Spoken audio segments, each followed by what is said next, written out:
This video contains descriptions of the following sensitive subject matter that may be uncomfortable for some viewers: violence, blood and gore, self-harm, death, suicide, body horror, vomiting, bodily fluids, filth and sewage, and disgusting food.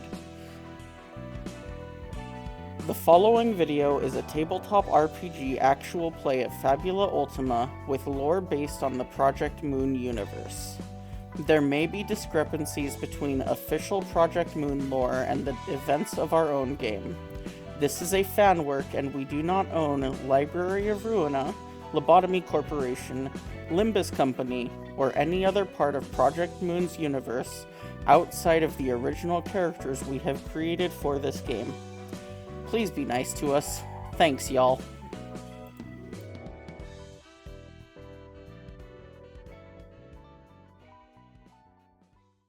That's how my trip to the Grand Canyon ended, with a hive of bees swallowing me whole. Anyway, welcome to a bit of a new project. So for those of you who are familiar with Project Moon and the game's Lobotomy Corporation, Library of Ruina, and Limbus Company, this should be of great interest to you, and to those who are not familiar, well, who knows, maybe after this you'll want to get involved with that. Welcome to a Fabula Ultima campaign set in the city of Project Moon.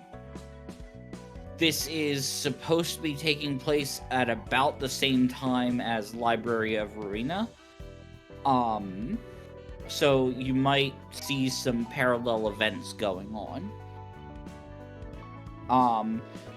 That said, things will very likely turn out a bit different. After all, this is Fabula Ultima.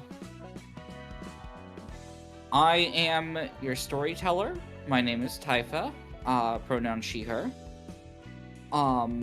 Would the rest of us like to introduce ourselves? Sure. We're doing alphabetical. Does that mean that I'm going first? Oh, you said sure, so I kind of just assumed that you were. Yeah. Fine. I am Giannico, she, her pronouns, and I am playing Giannico, also she, her pronouns. I have transcended dimensions. Anyways, Morgan. Hi, my name is Morgan, and today I'm going to be playing Aiko. My pronouns are she, they, Aiko's are she, her, and I think Aiko has pretty great taste. Hello, I am Zeb. My pronouns are he, him. I am playing Zana the Witch. Her pronouns are she and her. Alright. And with that, I guess we're ready to start. Oh boy. So, as the rain pours down on the backstreets of District 5, there's some activity in a nearby alleyway. The usual culprits, rats, stir, both trying to avoid the rain to the best of their ability, but also just surviving. But among them, there's one that doesn't entirely fit in. And it's with this individual that our story is going to begin. Aiko, it's been a while since your last meal. You could use something fresh. And from the smell of it, there's something in the nearby dumpster. So, Aiko is this... She's like part human, part fox. Think like a cat girl, but it's like a fox girl. she has these like metallic claws over the end of her fingers that she can make like light up with like lightning. Her clothes are torn, she's all grungy, she's been trying to like survive in the city for a while. Living in the backstreets, getting by on what she can. And in her bag she has a number of like, none of it's fresh, but a number of what she has decided are ingredients. Something's in that dumpster, and she's gonna find out what it is. It smells fresh. And so she goes over, she opens up the dumpster, and she begins to rifle through it. Well, it doesn't take much in the way of rifling to find what you're picking up on. It seems somebody's, well, disposed of a body. There doesn't seem to be any sort of wounds on it, but why else would somebody be in a dumpster? Let's be real. A fresh body in this dumpster? Fucking score! I bite as hard as I can. Janico. Yeah. You've been down on your luck for longer than you've really known. Torn up and literally killed multiple times. And you've learned, among some of those experiences, that the last thing you want to do is be caught outside at night in the city. Which is why, when you weren't able to find any place to, stay for the night, you decided that the next best thing was, literally throwing yourself in the dumpster and hoping that the sweepers wouldn't find you. And now you've been woken up as somebody decides to bite into you. Ow! What the hell? Holy shit, you're alive! Of course Also, I'm alive.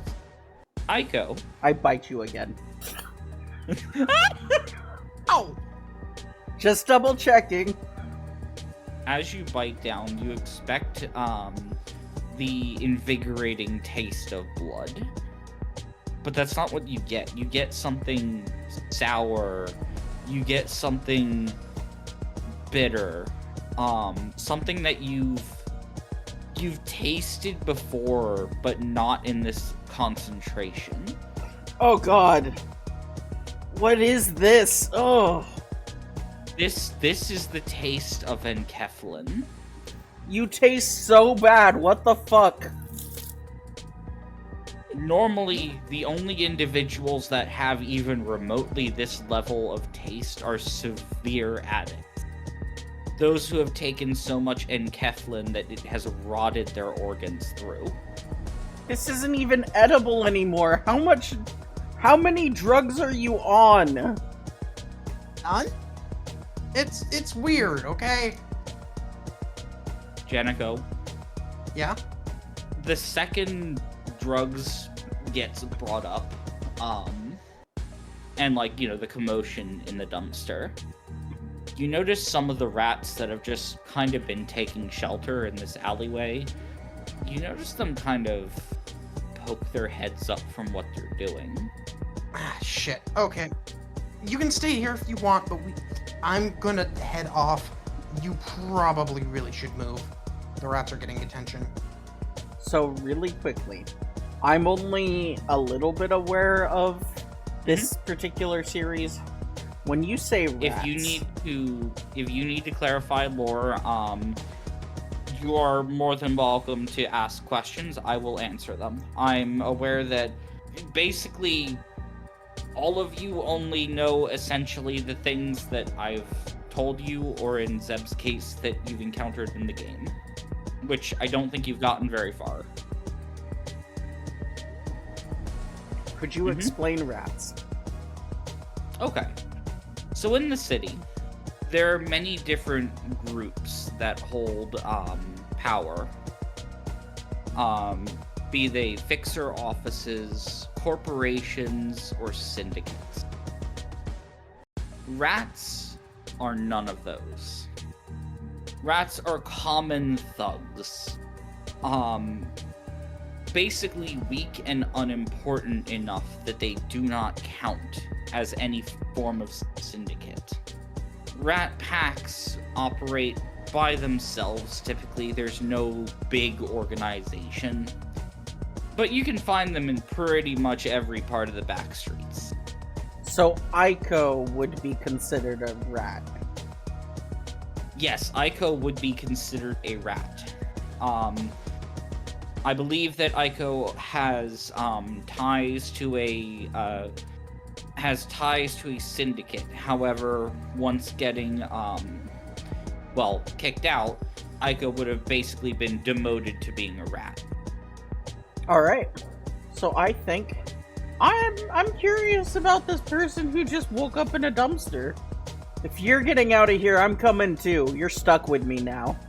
I need to know why you taste so bad. It's because In I have fact, weird blood. Yeah, now that she mentions it, not only did she taste bad, but there's no red coming out of the wounds. It's green. Making a note not to eat her. It's about at this moment, though, that, here's the thing. Rats may be, they may be relatively pathetic. But if there's one thing they're good at, it's jumping on an opportunity. They are desperate, they are opportunistic, and they will typically do whatever they can to survive another night. Even in the short time that it's taken you to sort of realize the situation you're in, it seems the rats in this alley have already started to surround the dumpster.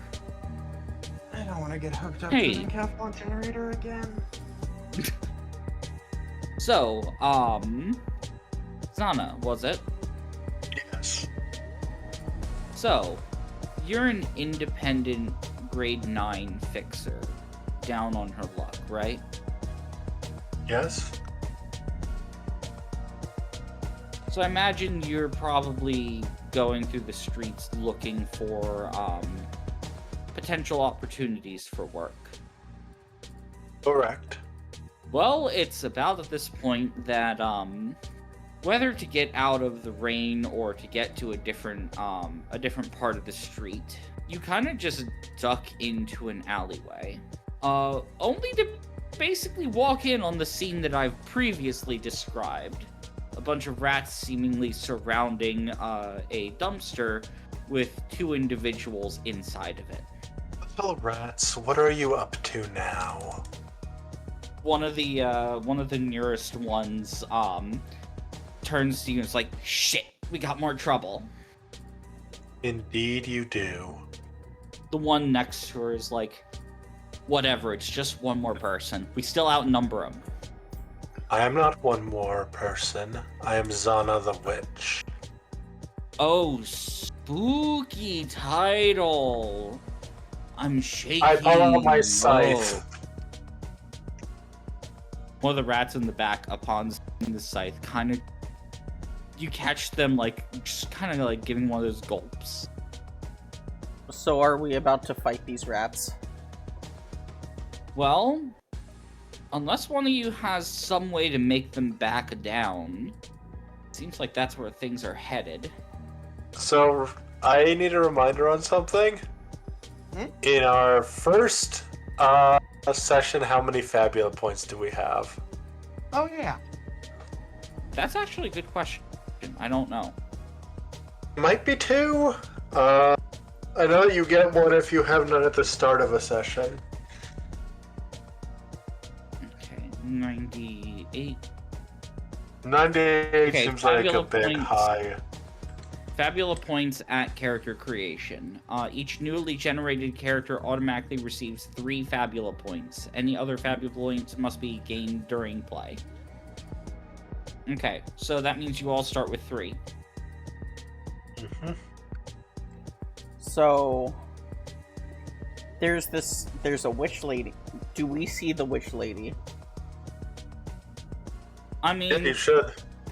yeah, she's already spoken up at this point, so she's probably caught your attention. Fuck. Whatever the Fine. case, she seems to be against the rats and thus on your side. I don't want to do this. Okay, you weird fox lady who doesn't have eyebrows. You just stand back for a second. Stand back? Well, get some distance. Why? What are you gonna do? So I just take a minute, I close my eyes and focus for a second. My arm just starts to like warp, crack, and tear as you hear sinew and bone snap and stretch as yellow crystals just start forming all over my arm, and then all of a sudden, this huge blade of bone explodes as my hand splits open down the middle of the palm. Before we roll initiative, Yeah. I Okay. have an ability. I am spending 10 mind points to, before initiative is rolled, immediately take the hinder action. So, because I'm still relatively new to Fabula Ultima, how does the hinder action work? What do we need to do for that? You force an opponent into a disadvantageous position. This may represent a variety of actions, a feint, a diversion, or even a stinging remark. In this case, it's a big bag of trash exploding in their face. Once you've described your approach, you perform a check against your target with a fixed difficulty of 10. The Game Master will determine the relevant attributes based on your description. If your check succeeds, you inflict one of the following status effects upon the loser. Dazed, shaken, slow, or weak. Your choice. Okay, so given that you've described this as chucking a big bag of trash, I'm going to say that that is might and dex. Perfect. So for me, that is a D10 plus a D8. Also, are you throwing it at one of the two rats that was talking to the witch, or the two that are on the other side of the dumpster? The two that are on the other side of the dumpster. Okay, one of them seems to have a very sharp dagger. Almost looks like a discarded scalpel. And the other one has just like, not the kind of hammer you'd use as a weapon, but like literally a construction hammer. Oh, Scalpel Boy, you are getting a face full of disgusting garbage. I got a 10 exactly. Nice. Okay then. He is going to be... I think I want him to be dazed? No. Okay. I want him to be slowed. Ooh. It temporarily reduces his dexterity die by 1. Okay, so they are, what is it? Slowed? Slow. Yeah. Okay.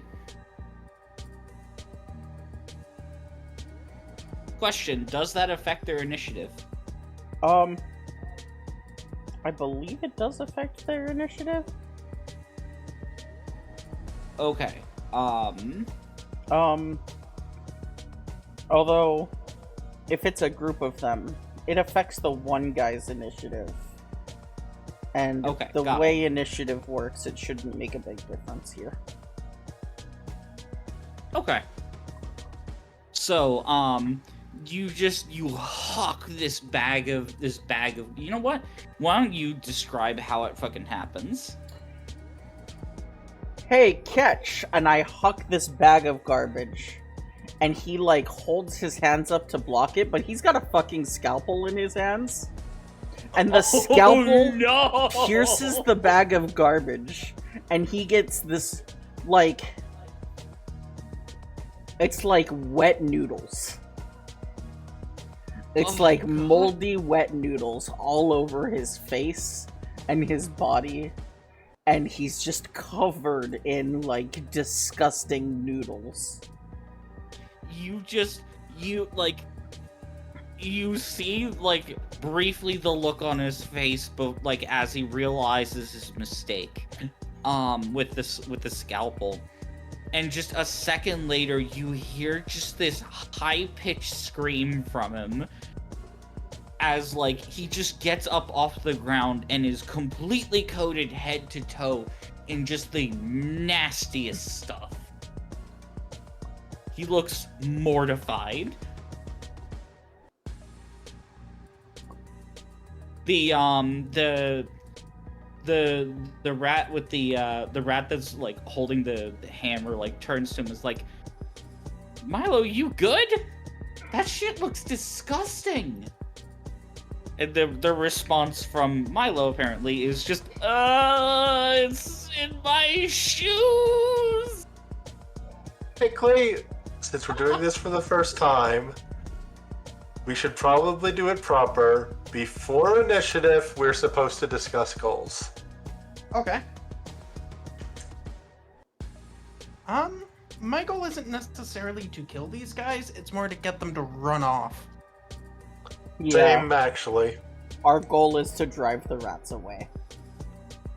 Okay. What is the rat's goal?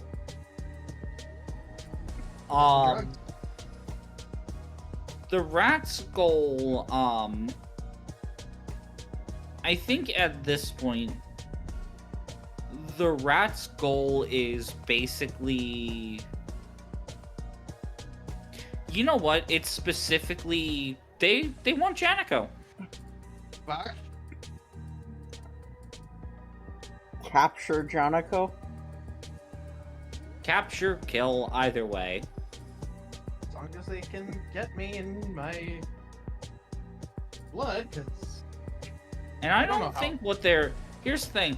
I don't think what they're after is, your, you know, the Enkeflin or whatever.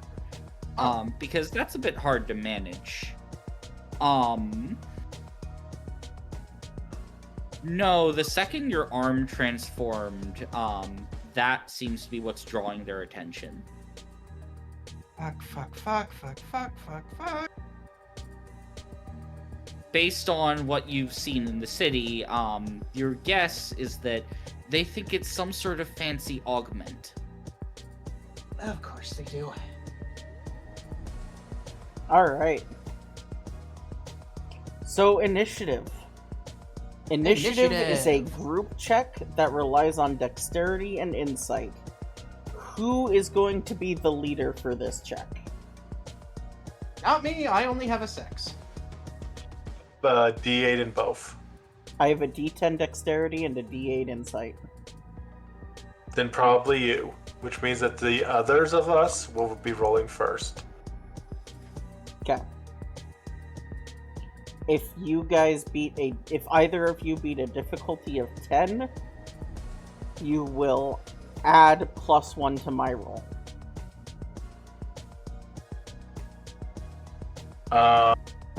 That does not help. It's also doubles, but that doesn't mean anything in initiative, and also it wouldn't be a crit anyway because it's under a 6. Yep. Well, fuck. So neither of you are particularly fast in this moment. I got a 9 for initiative. We compare that against their initiative score. So, here's the thing. Rats may be pathetic in pretty much every regard, but there's one area in which they shine. And that is their ability to jump a motherfucker. Rats have an incredibly high initiative. So is it you compare it to, like, what are you comparing it to specifically? Their initiative score is our difficulty. So here's the thing: one of them would technically have a different initiative score than It's the the other. highest Highest initiative one. of The highest one. In that case, the difficulty is 14. Okay. They get to... One Yep. of them gets to go first. Okay. Well, it's definitely not Milo. Milo is in a state of, Milo seems to be in a bit of a state of shock from the noodles. You know what, the girl with the hammer that was next to Milo that seems quite pissed off. They're going to basically run at the dumpster, kind of just vault, like, over the side. And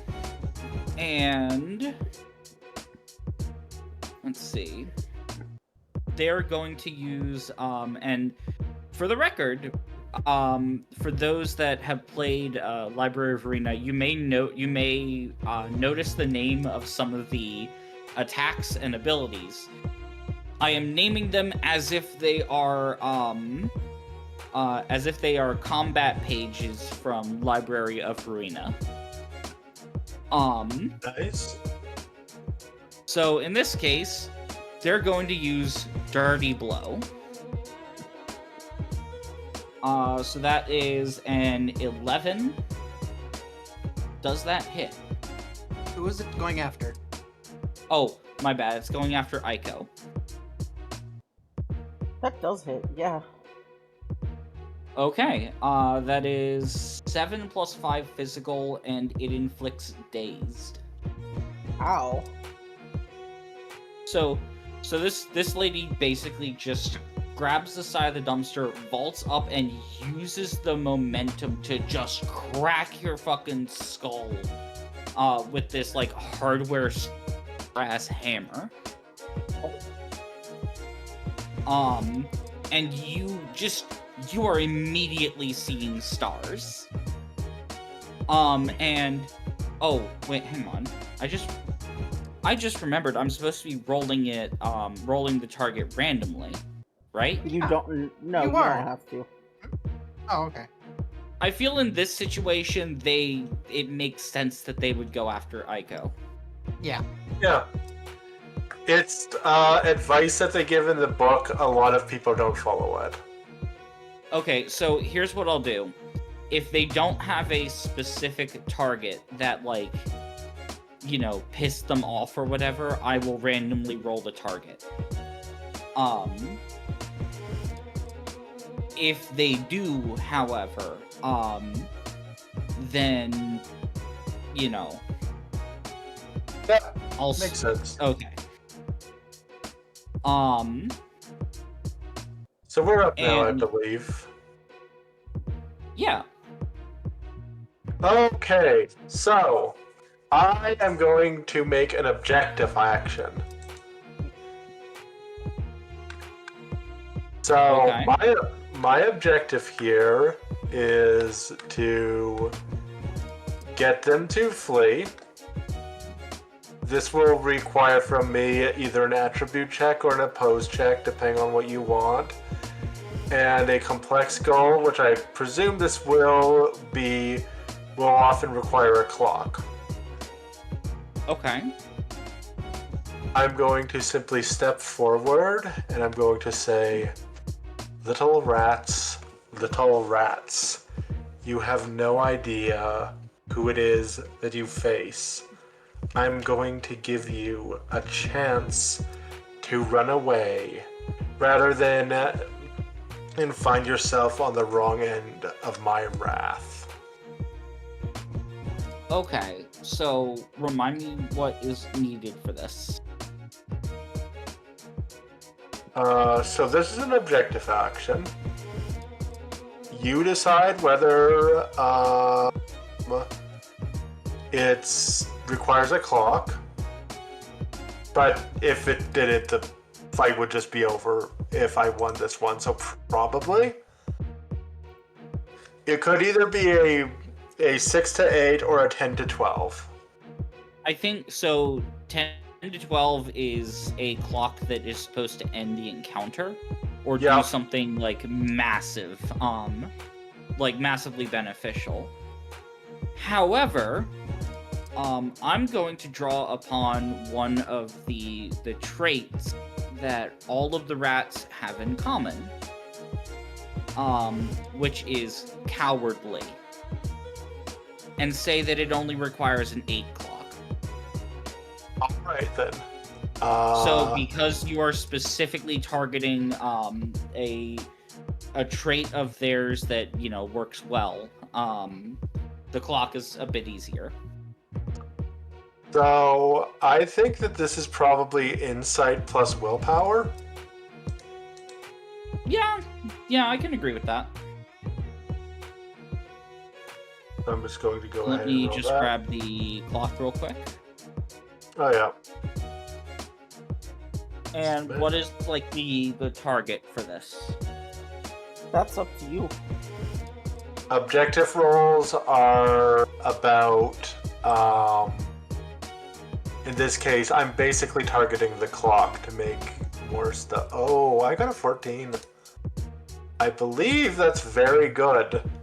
Oh, they also need to make a roll. Oh, they do? An objective roll can either be at a standard challenge rating, or they need to make a roll themselves. Oh, so an opposed check then. It can be an opposed check. Go ahead, Sam. I'm gonna say it's an opposed check then, and there's a reason for that. So, what did you roll? You rolled a 14, right? Yes.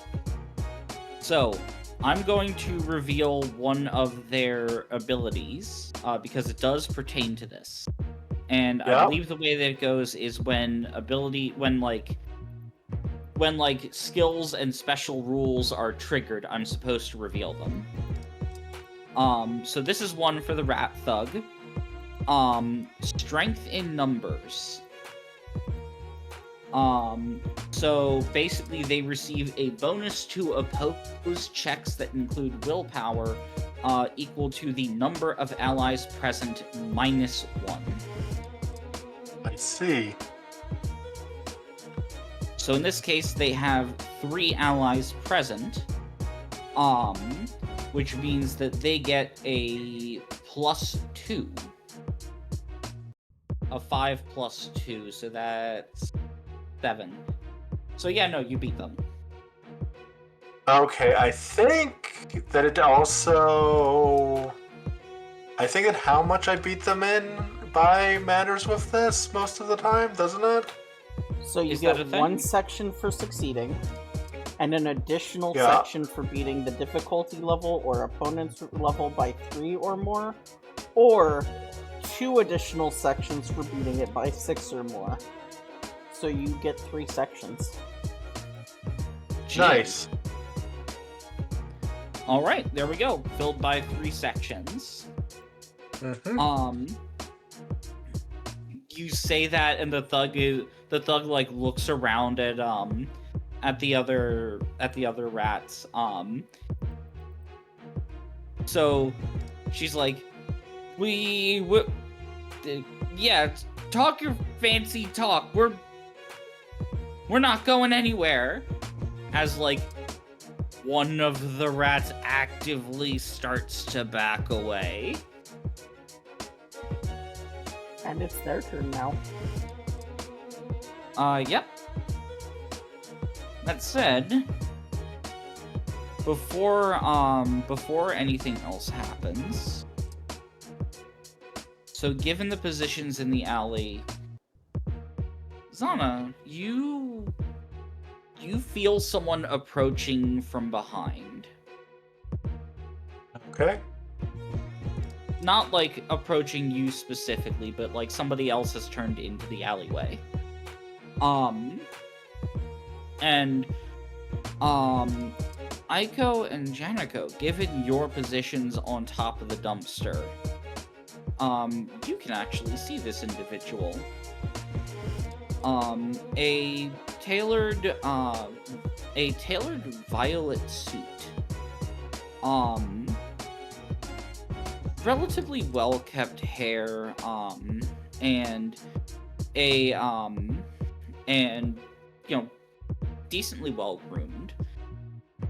This individual, well, especially given the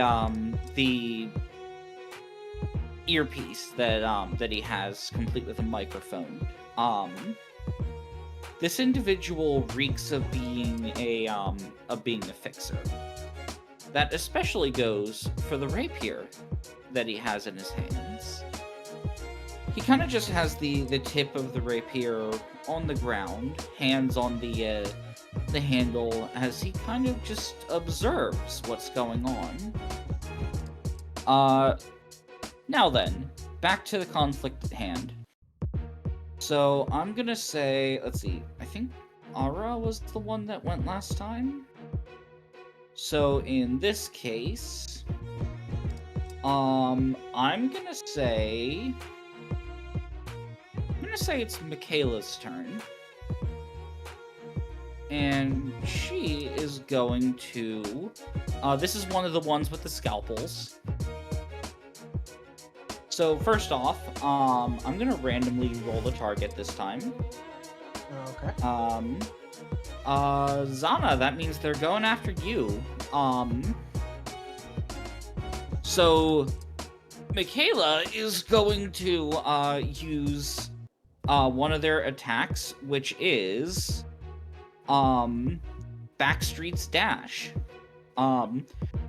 So she charges in at you, basically decks you in the stomach, and then jumps back into a defensive position. Or at least that's what she's gonna try to do. Nope.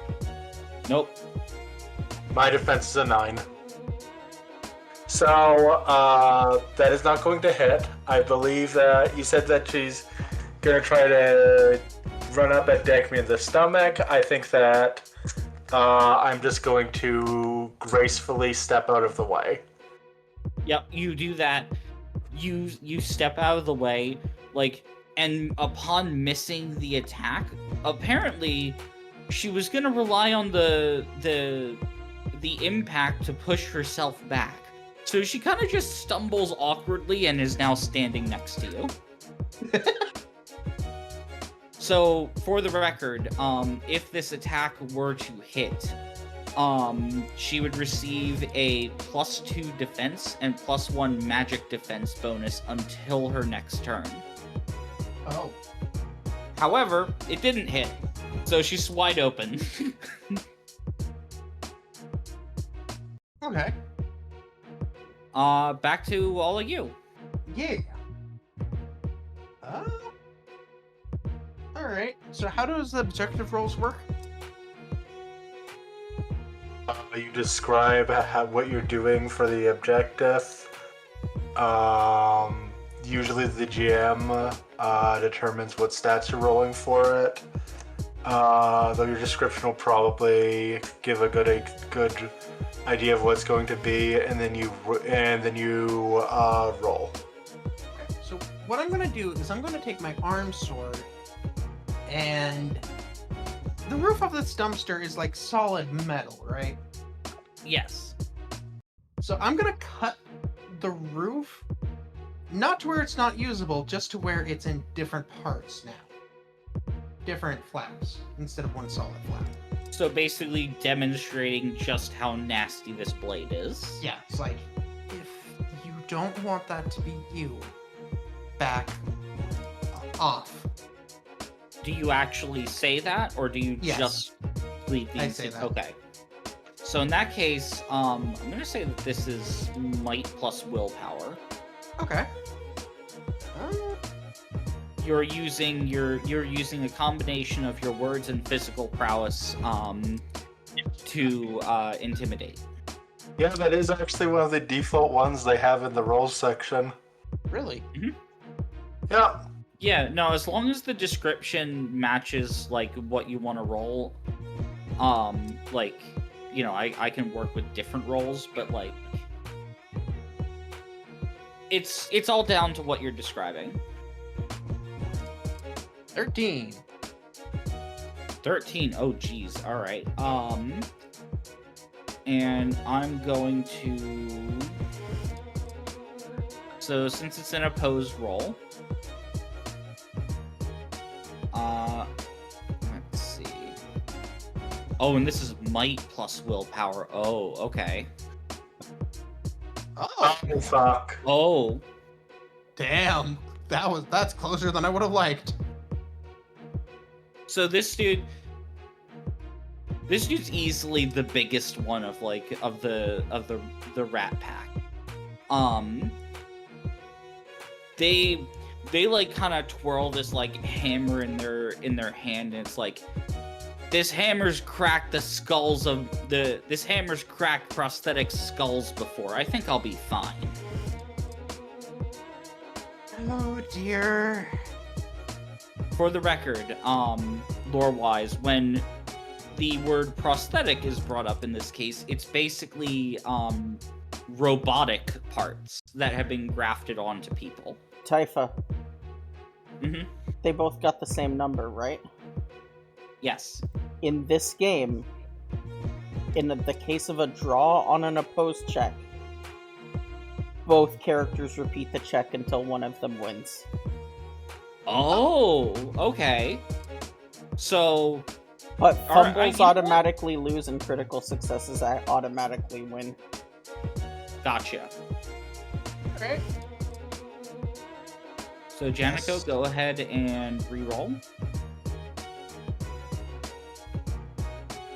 Oh, shit. Fuck.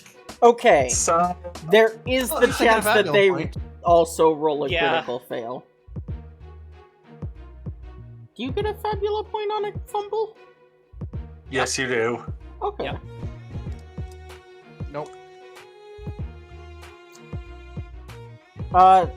So Jonico rolled a critical fumble. Typha. You know what that means, right? Yeah. What? Your your guys get an opportunity. Oh, right. Okay. Uh-oh. So you know what? This, in like his, given your demonstration, this dude's going to take this like basic ass hammer, and he's going to swing it at the fucking solid brick wall behind him. And as he hits it, the wall, like where the hammer is, fucking crack as he looks you dead in the eyes. And he's going to inflict Shaken. Nice. Right. So it's their turn now. Yeah. You know what? I think Milo is finally going to like snap back to it. He's gonna snap back to reality. Oh, there goes gravity. He's finally gotten over the just being essentially covered in nasty noodles. Something did just occur to me when I made that joke. Yeah. Yeah. In this universe, Eminem probably would be a rat. Question, Janico. Yeah. You're shaken, not dazed, right? Yes. Okay, cool. In that case, Milo is gonna try and use Backstreets Dash. Okay. So, he, just like the other rat that was attacking somebody in the dumpster, kind of just vaults over the side. And they get their foot caught on the side of the dumpster and land face first in a bag of trash. I almost feel bad for what I'm about to do. Poor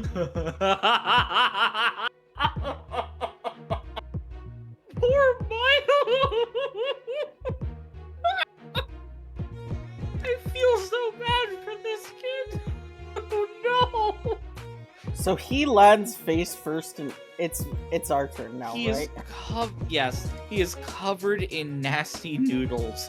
Tries to do like his usual like attack. Trips, falls into the fucking garbage. So I'm gonna just like high speed, like I'm gonna like backflip off the dumpster behind him. So he's in the dumpster. Okay. Okay, so my spot also in the dumpster. I'm gonna look at him. Or my spot on the dumpster. It's just really not your day. The claws come really out. Isn't. And I am going to attack him twice.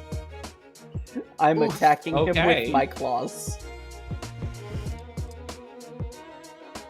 This is 2-weapon fighting. So my damage will be treated as high roll plus 0 for both attacks.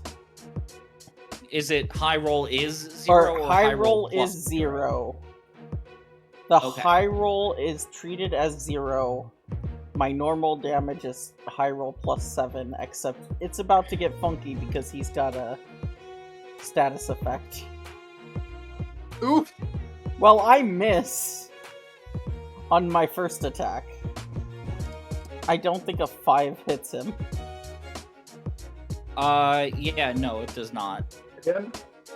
He's in the trash. He's like... Morgan? Yeah?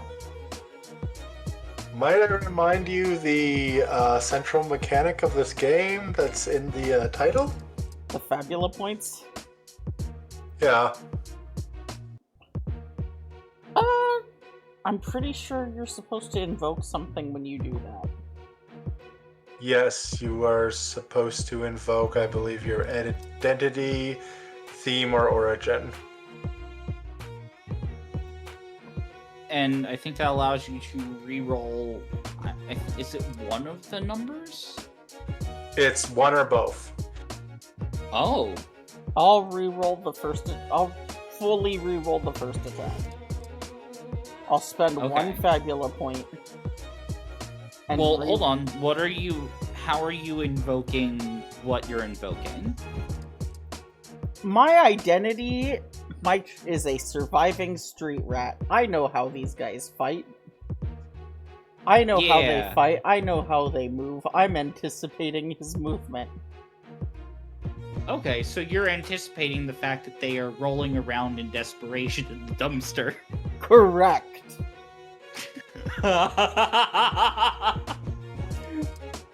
I'd like to point out, desperate is their first like theme thing. And I fail again anyway. I rolled the exact same roll. Jeez. I mean, on the bright side, if we spend enough Fabula points this session, we get XP for it. We do get XP for spending Fabula points. I believe the threshold is a lot lower when it's this small a group, too. Yeah. Okay, so I think that's all of you that have gone. Yep. I think which one of the rats is the one that hasn't gone? I think it's actually How. Yeah, no, it is. 3, that is... Okay, Zana, going for you. And this is the big dude from before. one of the ones that has the hammer. And they're gonna go ahead and once again they're gonna use their dirty blow ability, and they're going to try to inflict dazed on you. This was a. Oh my god! This was a me, right? Oh my god. Yeah. Well, I'm fucking dazed. Holy Tell you that much. They rolled fantastic. The only way They rolled the. Oh, the only way that they could have rolled better is if they also rolled doubles, which they almost did. Holy fuck! Not only did they almost... I'd like to point out, so that specific attack is might plus might. Their might is a D10.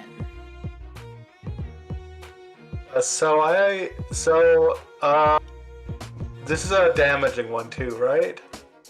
Yes. So this is an attack that has a special thing tied to it that inflicts dazed if it hits. So it will be... Okay, I'm down to 32.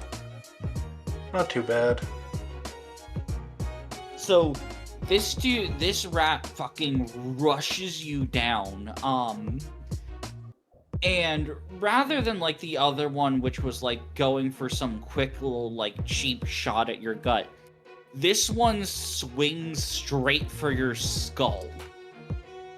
And the collision just leaves you seeing stars.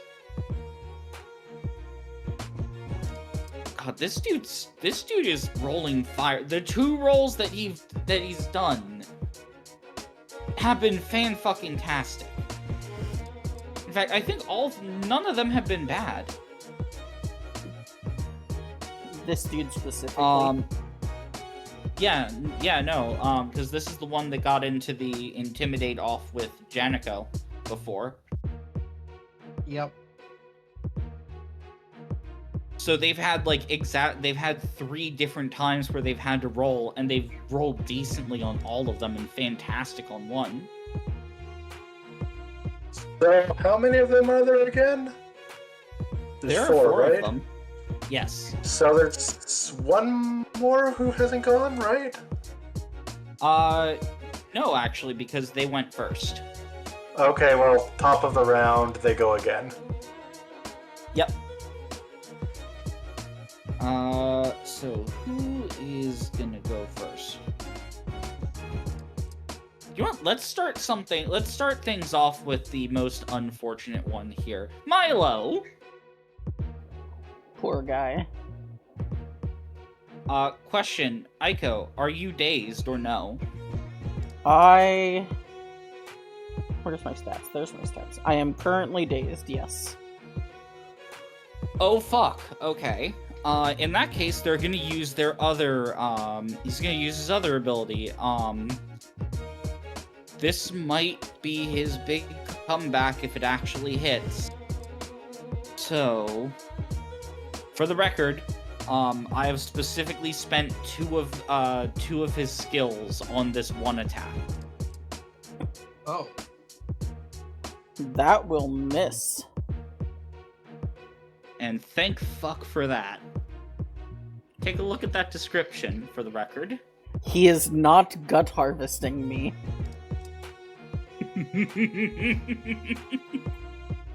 Yeah, so this is why the thugs are prioritizing using their attack that inflicts dazed. Gut harvesting, while normally only dealing HR +4, if the target is already dazed, it inflicts weak and deals an additional +5 damage to the target. So, Milo, basically seeing that you're disoriented, kind of just like rockets up out of the trash, scalpel in hand, going straight for your midsection. And you just... A question, how close was that to hitting? Really close. I think he nicks my skin. Yeah, like and there's puts another little slash in my shirt. Hey, this is my only shirt. Like, as he literally dives past you and thus out of the dumpster. Like, when he lands on the ground, he turns around, he turns to you and with, like, essentially just, like, the most angry look on his face. And it's just like, fucking same, you ruined my whole outfit! I'm going to... It's gonna smell like noodles for weeks! Can I go next? Yes. You know. I'm gonna leap out of the dumpster, claws slashing at him. The noodles will wash out if you're still alive. Lightning flashing as I slash at him twice. I don't think does a 7 hit? Well, hang on. He's both slow and has not gotten off his backstreets dash, so... Oh, it's 1 off.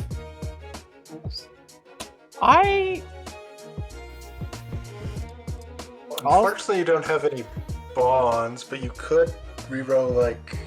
I think you got a 2 on one of those? I'll go ahead. I got a 2 on the D10. I will go ahead and spend a Fabula point and reroll that D10.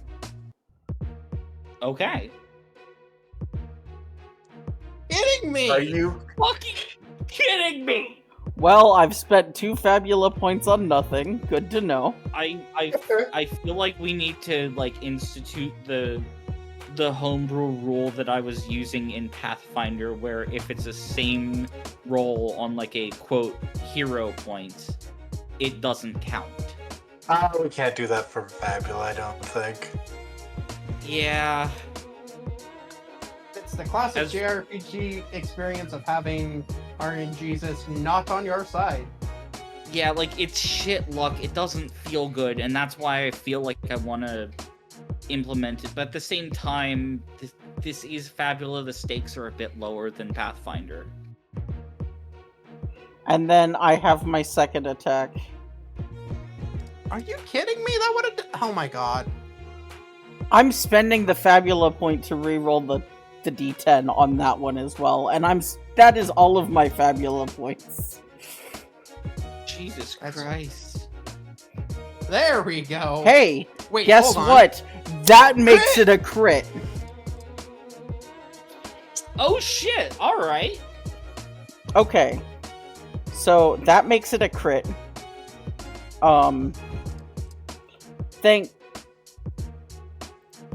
Thank you, RNGesus.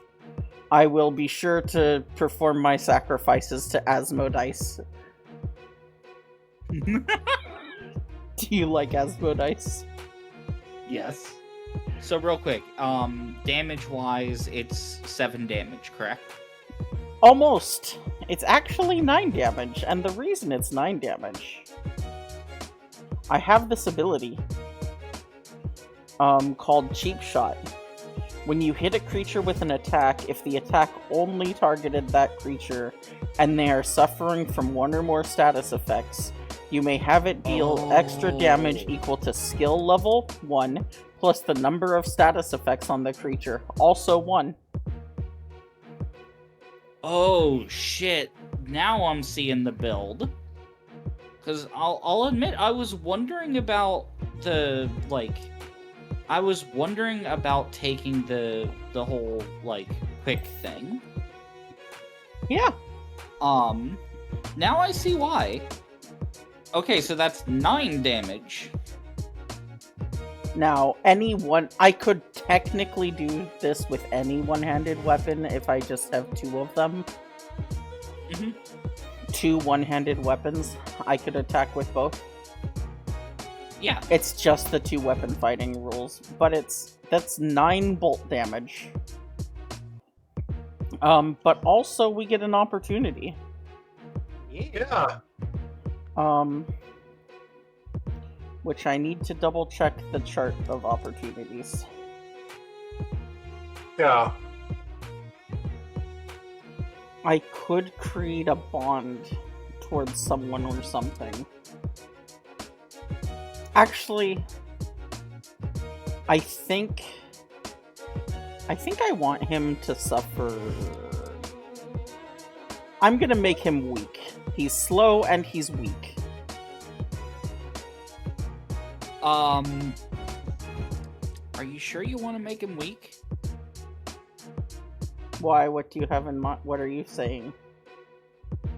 How cheesy is it to, like, reveal stats?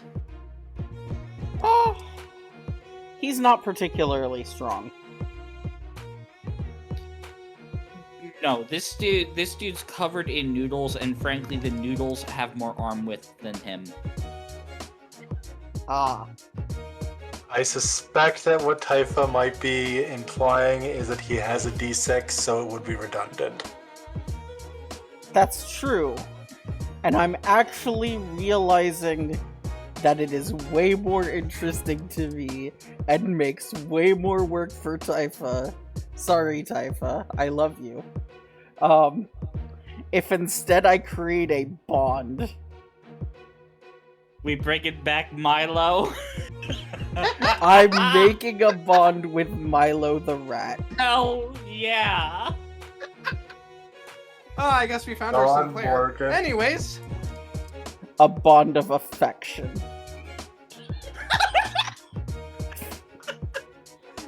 Like, you're kind of fucking relating to him. You're both like living in the trash effectively. You're both rats. You just wound up on different sides. That sort of thing. Yeah. You know what? That's fair. Oh my god, I'm already coming up with plans. Alright. Well, that's my turn. Okay. So next up, the rats get to go. I'm going to say,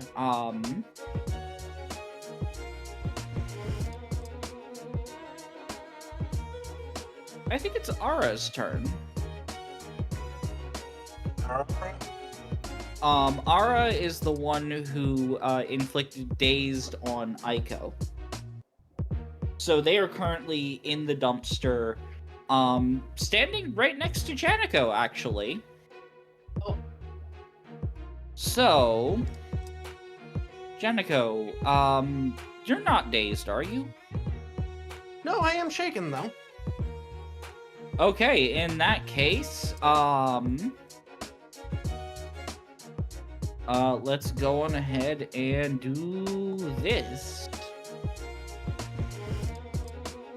Oh my god. Ow! Holy shit! So, Damn, that's a big hit. she really wants my prosthetic. She just, like, you know what? Like, she's just watching what's happening between Milo and Aiko. And then, like, kind of turns around, realizes you're standing behind her, and, like, freaks out for a second, whips the hammer at your head, and just clocks you with it. Ow! So, I'd like to note, this isn't a, like, oh, right, there's someone back there. This is a, you see something in your peripheral, and your fight or flight gets triggered. Oh, shit. Ow! Like, for a second there, Ara's like, oh, sorry, wait, no, shit. They seem thoroughly confused. This fight is a clusterfuck. It really is. Okay, so you take that much damage and you're dazed. Yup. Alrighty, I think I will go next. Mm-hmm. One of them hit me in the face with a hammer, right? Yes.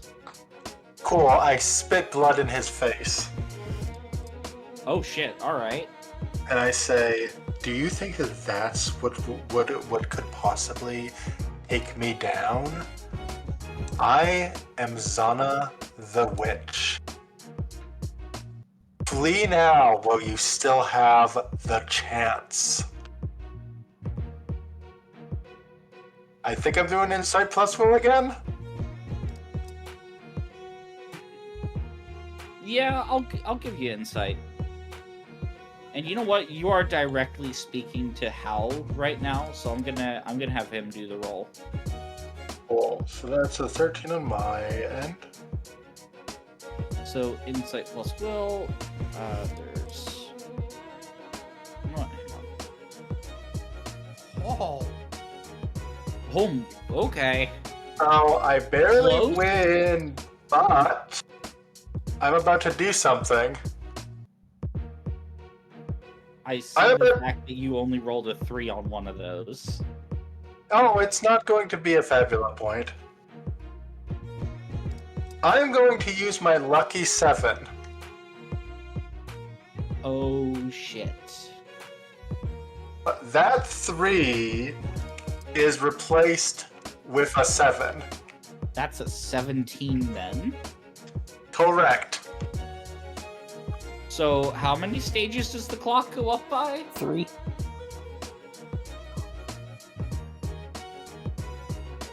Hang on, what is it? 3? Yeah. Okay.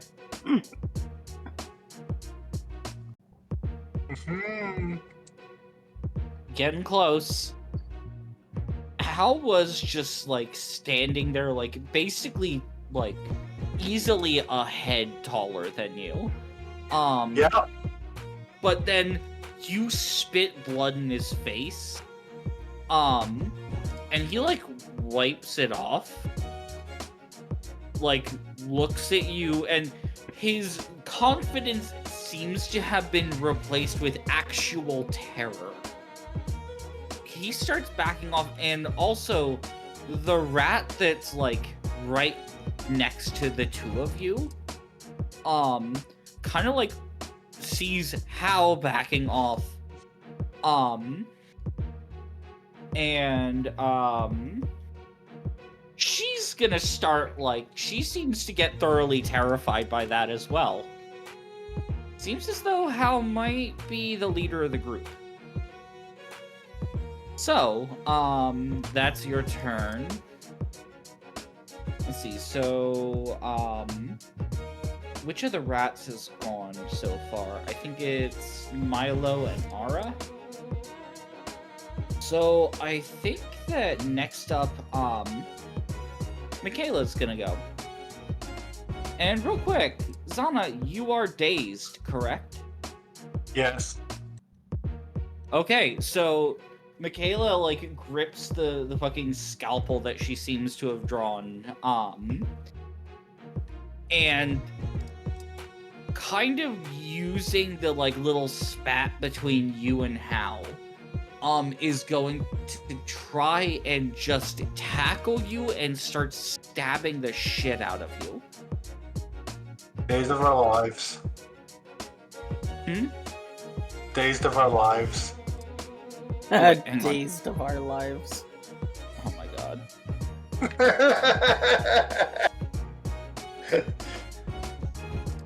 So I'm hoping for snake eyes here.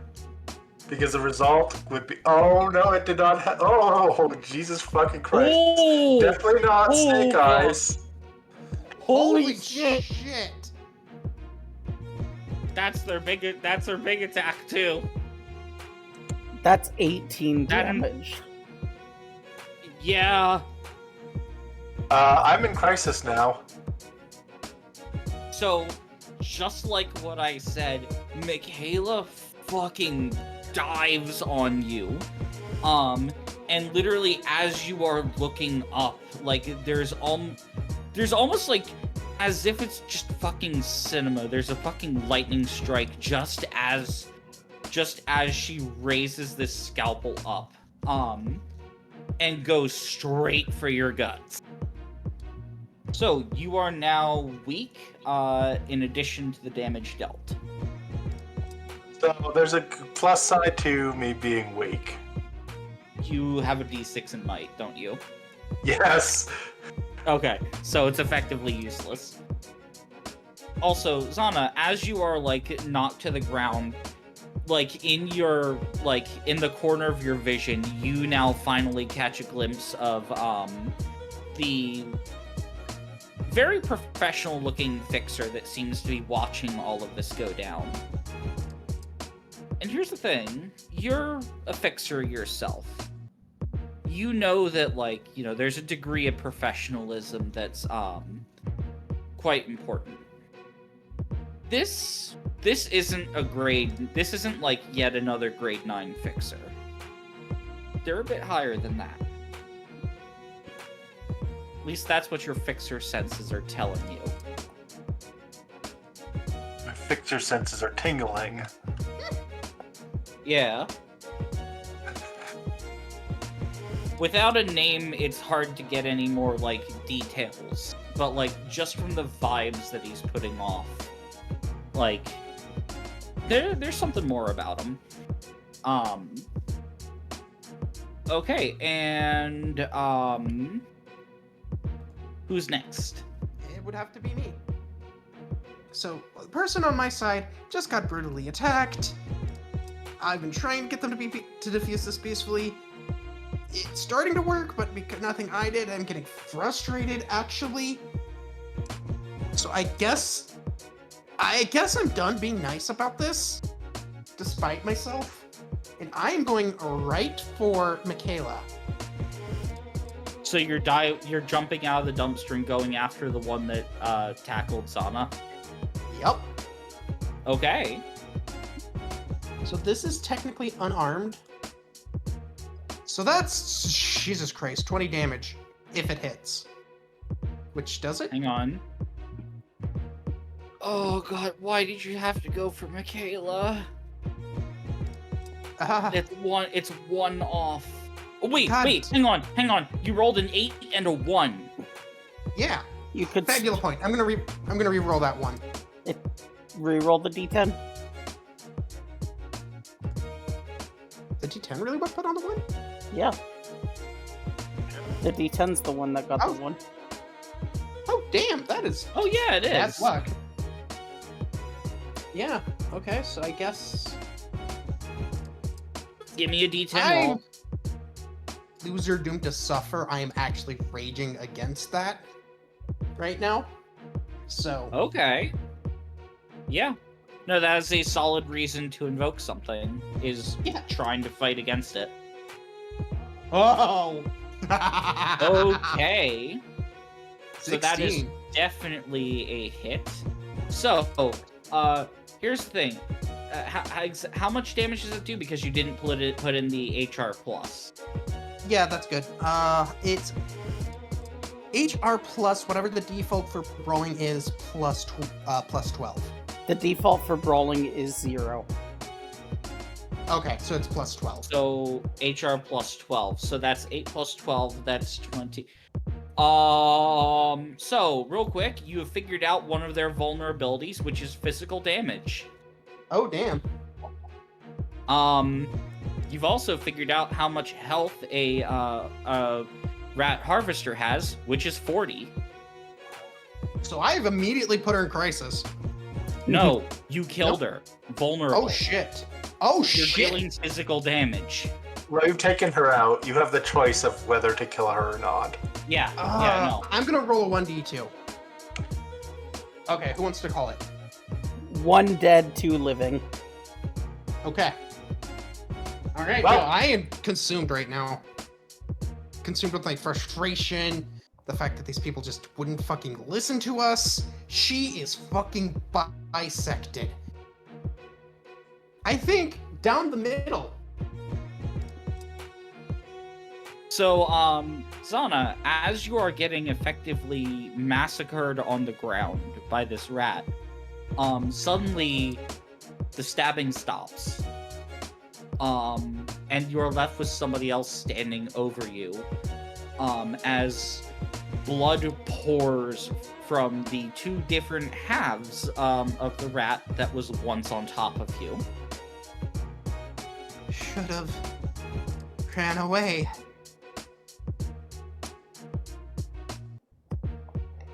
As, like, that particular moment happens, you hear a little bit of a clap from the fixer who's watching this. As he, like, looks to you, Janico, and gives you a nod and a smile. Seems to be an acknowledgement of your skill. Great. Which is kind of a first for you, if I'm not mistaken. Huh. It is, actually. Okay, next up, I think the only one that hasn't gone is Hal, actually. Also, So how... just to note, so if you remember, the strength in numbers thing, that bonus has been reduced to a 1. Because one of their allies has either been killed or reduced to 0 HP. I also just saw one of his rat pack just get bisected down the middle. Yeah, you know what? That an intimidation? Now, if you had rolled a critical, I would have then, like, you know, you would have been able to do the whole progress thing and make them flee. Okay, fair enough. But you didn't, so you don't have an opportunity to work with. Fair enough. That said, Hal's been intimidated by Zana, and has now lost an ally. Hal is actually going to, like, go over to the dumpster, like, sort of reach in, just grab Aura, like, sort of just pull her out of the dumpster, and is going to guard. And, I believe that he can provide cover for her. I think that's just a thing you can do when you guard. Yeah. So, Hal is now guarding and providing cover for Aura. Okay. And then we come to the top of the round. Mm-hmm. And it's their turn. Can I request that we hear from Milo? Yes, I'm just thinking about what Milo is gonna do. Milo is like, get the heck off of me, and then, like, manages to slip away, looks at the scene that's going on, sees Hal, like, guarding Aura, and more importantly, sees the bisected rat, and kind of just, like, looks at that and then looks at you. They seem to be, like, debating what to actually do in this situation. I think that Milo is going to, like, look around at everything, and still covered in noodles, and now covered in blood and cuts, and also electrical burns. They're gonna try to book it. Unless somebody tries to stop them, like, this, you know, turn order, they're just gonna get away. Alright. Okay. Can I go? Yeah, go ahead. As they're running, I'm gonna shout out to Milo, "You're lucky I like you!" And I'm gonna turn to my bag, and I'm gonna start pulling things out of my bag, putting them into a little container, and shaking it up. Oh? I'm creating a delicacy. Oh. So into this little jug with, like, gross looking water, I put rock salt, and I grab these little, it looks like a little can full of, like, little tiny, like, fish eggs. And I'm gonna put it all together and I'm gonna shake it up and we're gonna see what happens. I'm combining a bitter ingredient, a salty ingredient, and an umami ingredient. Okay. So there's bitter and salty, bitter and umami, salty and umami. And I need to roll a d12 for each of these to see what the fuck this is gonna do. Okay, go ahead. So the first d12 is a 1. Each of this delicacy's targets recovers from a choose one dazed, enraged, poison, shaken, slow, weak status effect. I'm gonna choose dazed. Yeah, that's a pretty good one to pick.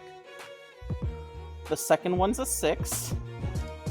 Until the end of your turn, every source that deals choose one air, bolt, earth, fire, ice, or poison damage deals 5 extra damage to each of this delicacy's targets. So bitter X umami, extra bolt damage until the end of my next turn. And for salty X umami, each of this delicacy's targets treat their choose one dexterity, insight, might, or willpower as if it were 1 die size higher, up to a maximum of d12 until the end of your next turn. I'm gonna say dexterity because dexterity increases a lot of things. Yeah, it does. I'm going to, for the concoction that you've put together right now, take the bad with the good. Yeah, so if any of them deal bolt damage, and I can apply its effects to myself or an ally I can see, or perform a free attack. So I shake this stuff up, and I, Zana, I am, dashing over to you. Before you can say anything, I open it up and pour it into your mouth. Oh god. It is salty and bitter and umami. You get little chunks of fish eggs. You get partially dissolved rock salt. And you get what is, frankly, I'm going to call it what it is. It's garbage water. Yeah. Zana, it's about on par with some low tier backstreets restaurants. So I get my I get rid of dazed, right? You get rid of dazed. Cool. Ugh, disgusting. What is wrong with you? But you feel better, right? I suppose the disgusting taste of your vile concoction did clear up my head, yes. Exactly. I'm helping you out. The fixer who's standing behind behind you all is like, well, resourcefulness is a virtue. Exactly, you get it. And that's my turn. Yep. Rat's turn. Okay, so in this case, Ara is going to Janico. Question, are you dazed or no? I am dazed. Okay, in that case, luckily, neither Ara or Hal are harvesters. So they're just gonna use Backstreet's dash. Okay. Jeez! They rolled really fucking well on that. And until the end of their next turn, they now have a +2 defense bonus and a +1 magic defense bonus. Oh, I am so close to going into crisis, though. Yeah, I know what I'm going to do, though. Oh, okay. I go, ugh. Oh, that vile concoction was rather nasty. So I suppose I'll drink something a little nicer to wash the taste away. And then I go up to the bisected body, and I put my finger across it until the blood is on my finger. And then I put the blood into my mouth. And I look over to them and I go, leave now if you don't want this to be you next. Okay. So I'm just gonna go ahead and roll my usual. That's 10.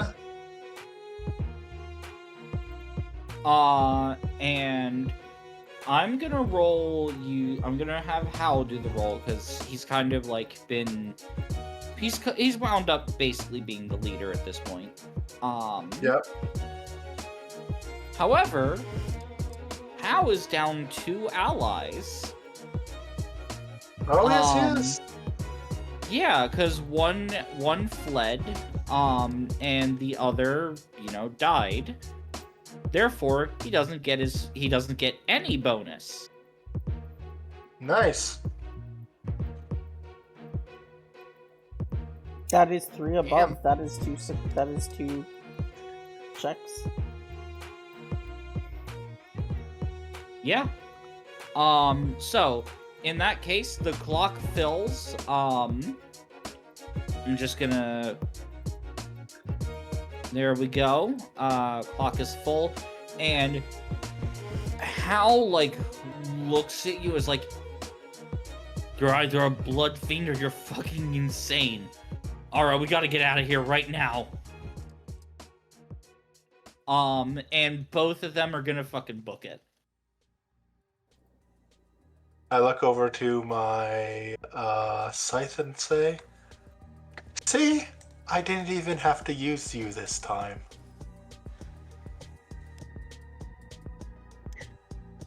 Well, congratulations. That was quite the display. Thank you, and who might you be? My name is Laverne. Operator of Laverne Office. Grade 7 fixer. Interesting. I'm kind of just staring off into space for a moment. As I'm staring off into space, you just see the crystals and the blade just sloth. They just slide off of my arm in a gory mess. Well, My hands that's start pretty itching to go back freaky. together. Holy shit. No wonder you tasted so bad. Ugh. Huh? Oh, right. Yeah, excuse me. I go promptly over to the dumpster and just vomit. So, out of curiosity, unless you've all got better things to do today, why don't we walk and talk? Very well. I go over as well. I don't have anything better to do today, and if I don't like what you're saying, I'll leave. 2 thumbs up. I was sleeping in a dumpster, what do you think? As so many in the backstreets tend to do.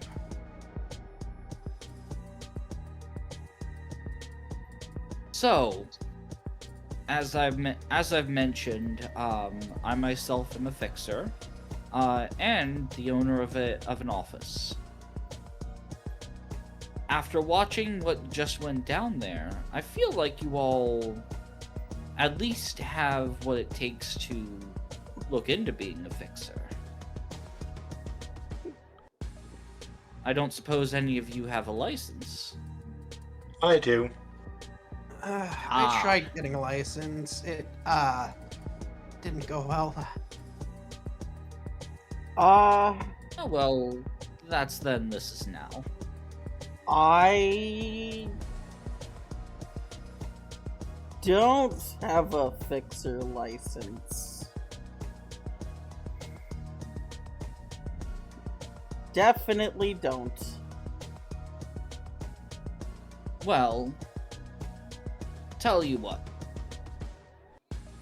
If you're all interested in going down the road of being a fixer, I'd be more than happy to help you all out with a bit of paperwork. There's just one thing to consider.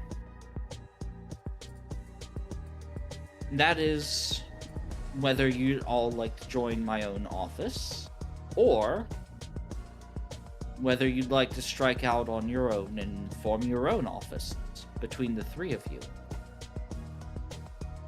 I do prefer independence. What's the catch? Oh, there's no catch, actually. I have a bit of a personal mission of sorts. I like helping people get started. I'm eyeing this guy very suspiciously. So as you you continue walking, and for the record, Aiko, it's understandable that you're eyeing this dude. Nobody plays nice in the backstreets. There's always a catch. There's always a deal. It's rare to find somebody who actually just wants to do genuine good. And usually, the city takes advantage of that and leaves them dead in a dumpster. That's how I get a lot of my food. Yeah. At least for now. Yeah. That said, not only could you potentially wind up, running with other people, but fixers get paid to kill. So if this guy's offer is genuine, it's not a bad one. Some real money, a chance to stretch my claws. Precisely. And as for you, sort of turns his head to look at Zana. While you might prefer a degree of independence, I assure you working with others is, well, definitely the way to grow big in this business. That said, why not take up the position of operator? Basically run the office. That way you'd have control over what you're doing. I do like freedom. As many in this business do. And as so many in this business, well, wind up losing eventually. Sadly. Oh God, I split her like an apple. Jonica just goes off to the side and vomits again.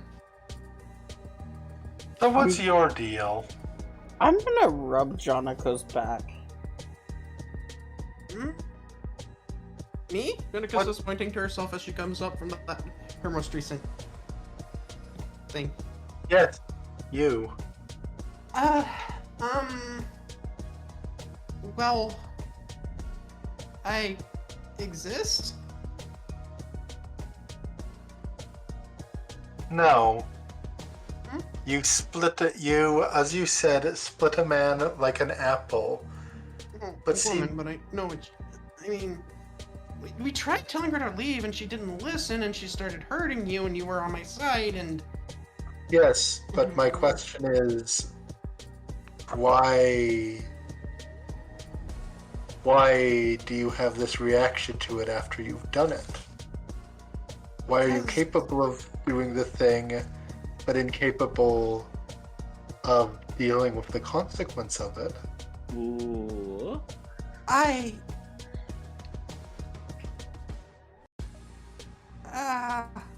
It had to get done because it would have gotten bad if she just kept stabbing you like that.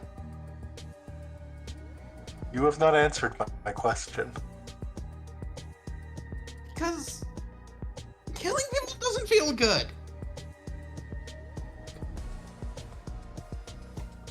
I see. I mean, it doesn't feel bad either. It just kind of is a thing. I agree with the insane fox woman.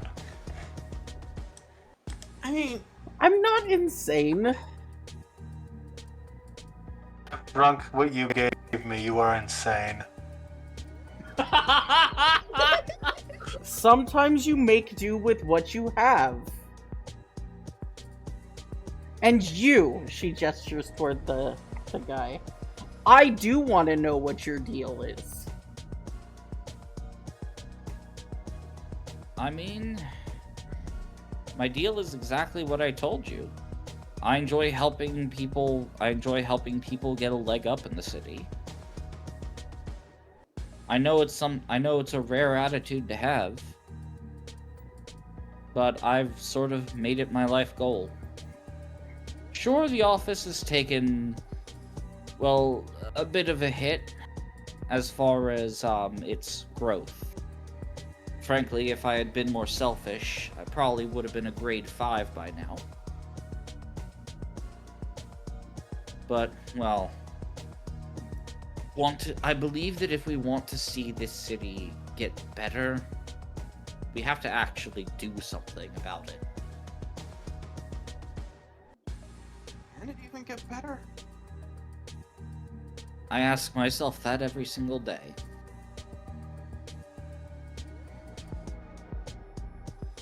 I guess trying to do something is better than dying to a sweeper. Again. Again?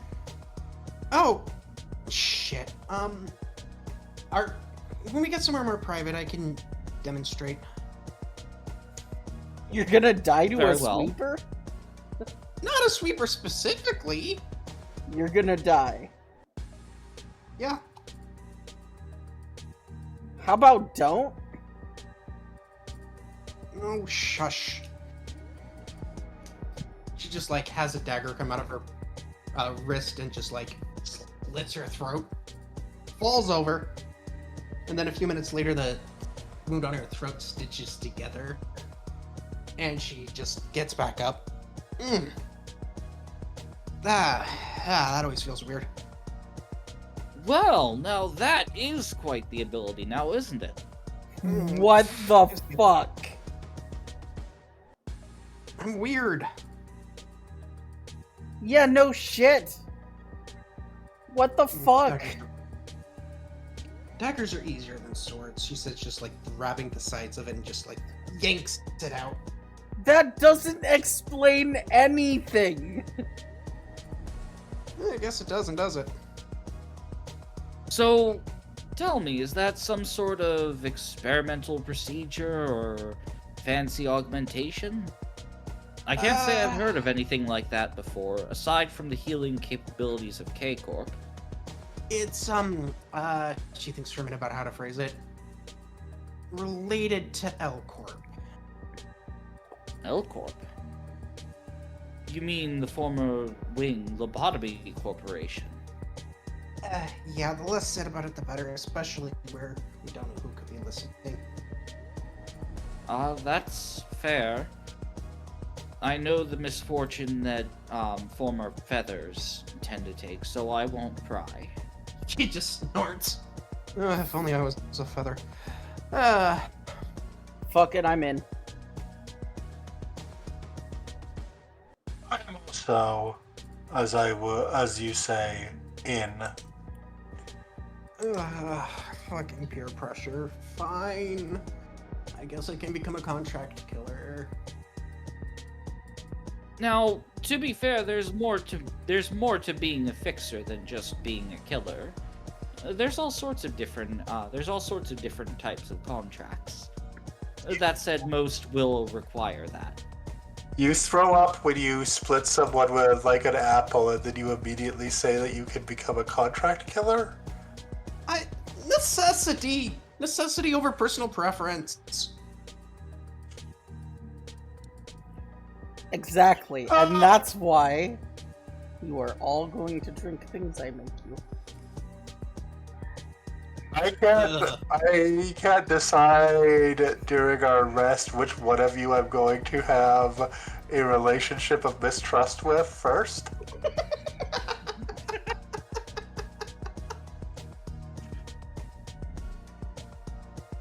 So, you all eventually reach a, what looks like a rundown office building. And this dude, like, he holds the door for all of you, and then moves over to the elevator. And eventually, you wind up in a relatively small office, up on about the 5th floor. So, you follow Laverne, into his office, and, real quick, does anybody want to do, like, a study, like, roll to see if they, like, if the name rings any bells? Sure. I could try. What would that be? Double insight? What is study? I know it's a specific action. I don't know what the details of it are. Intimidate. You will perform an... Inspect is insight. Hang on. You will perform an open check. Generally insight plus insight, but there may be times in which different insights make sense, such as insight plus willpower to lure an adversary into talking too much. Alright, so I think I'll do it, at the very least, so let's do this. I got a 14. Okay, let me look up the rules for study, because I think there's different amounts of info you gain from different results. So 7+ you gain basic information, which equates to a subtle hint, useful but a bit too broad. On 10+ you get complete information, which is a complete answer with no room for doubt. On a 13+ you get detailed information, which is a complete answer and a useful detail related to it. And on a 16+ you gain encyclopedic, literally everything one could possibly know about it. Okay, so Laverne made his start as a fixer in District 10. More specifically, he got his start working for an office of debt collector fixers. Or as District 10, gambling is essentially their entire economy. And as such, debt collection is a very big industry. Most of the fixers there tend to solve cases that are tied to that. Did that for a few years, managed to become a grade 8 fixer, and eventually moved to the district that we're currently in, and started up his own office. Based on what you've heard, he does actually have a reputation as almost too generous. But despite that, he definitely gets the job done when it comes to, requests and stuff. Laverne is notably skilled with the rapier and has techniques that allow him to basically unleash volleys of slashes made of light, which is one of his best known techniques. I see. Interesting. So he does, in fact, his reputation does sort of, it does check out. Interesting. So, he, as he, like, kind of walks you into the office, you actually see someone who you presume is one of the office's fixers, sort of like just standing in the corner. What looks like a heavy, black and green, coat. Covers most of their body. Silvery blue hair, done up into a ponytail. This individual, like, they look like a fish out of water. Literally just from looking at them. And that also goes for, the high-tech black and green rifle in their hands. Hi?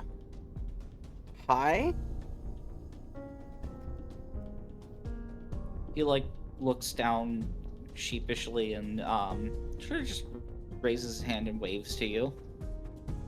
I'll wave back. Back. Or nod. I do the gay little wave with the fingers where it's like a little wave with the fingers. But I've got my like nails on, so it's like a wave with my little like finger claws.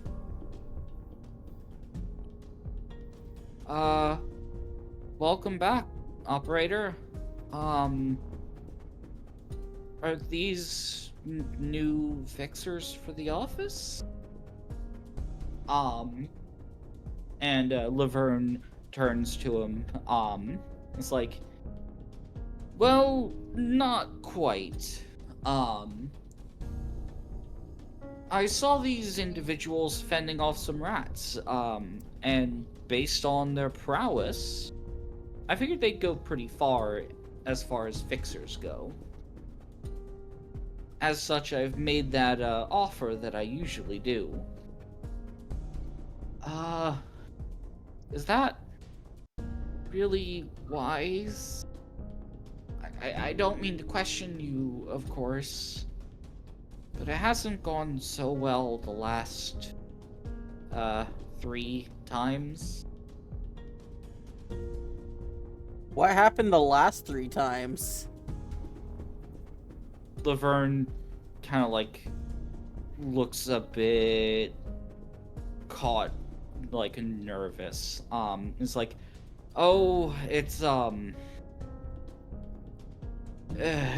not a big deal.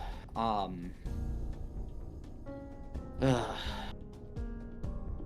mean, I want to know what I'm getting into. I'm still getting into it, but I want to know at least, right? Of course. Frankly, I wish I knew what was going on with those 3 offices, but part of the expectation that I have with this is basically the hopes that our offices can wind up working on things together. There it is. Support each other, that sort of thing. Which I feel is fair. There are plenty of offices that do that already. But these individuals, they sort of just took the money, they took the assistance that I provided them, and just kind of vanished. From what I understand, they're still in operation. It's just they don't seem to have any interest in working together. In one of their cases, they've actively started competing. Wow. That's rude. It is, but, well, I don't exactly blame them. The city is, well... you're all familiar with it. Yeah. Yeah. That's why I was trying to eat this one in the dumpster. It didn't go particularly well for her, though. She tastes really bad. Noted.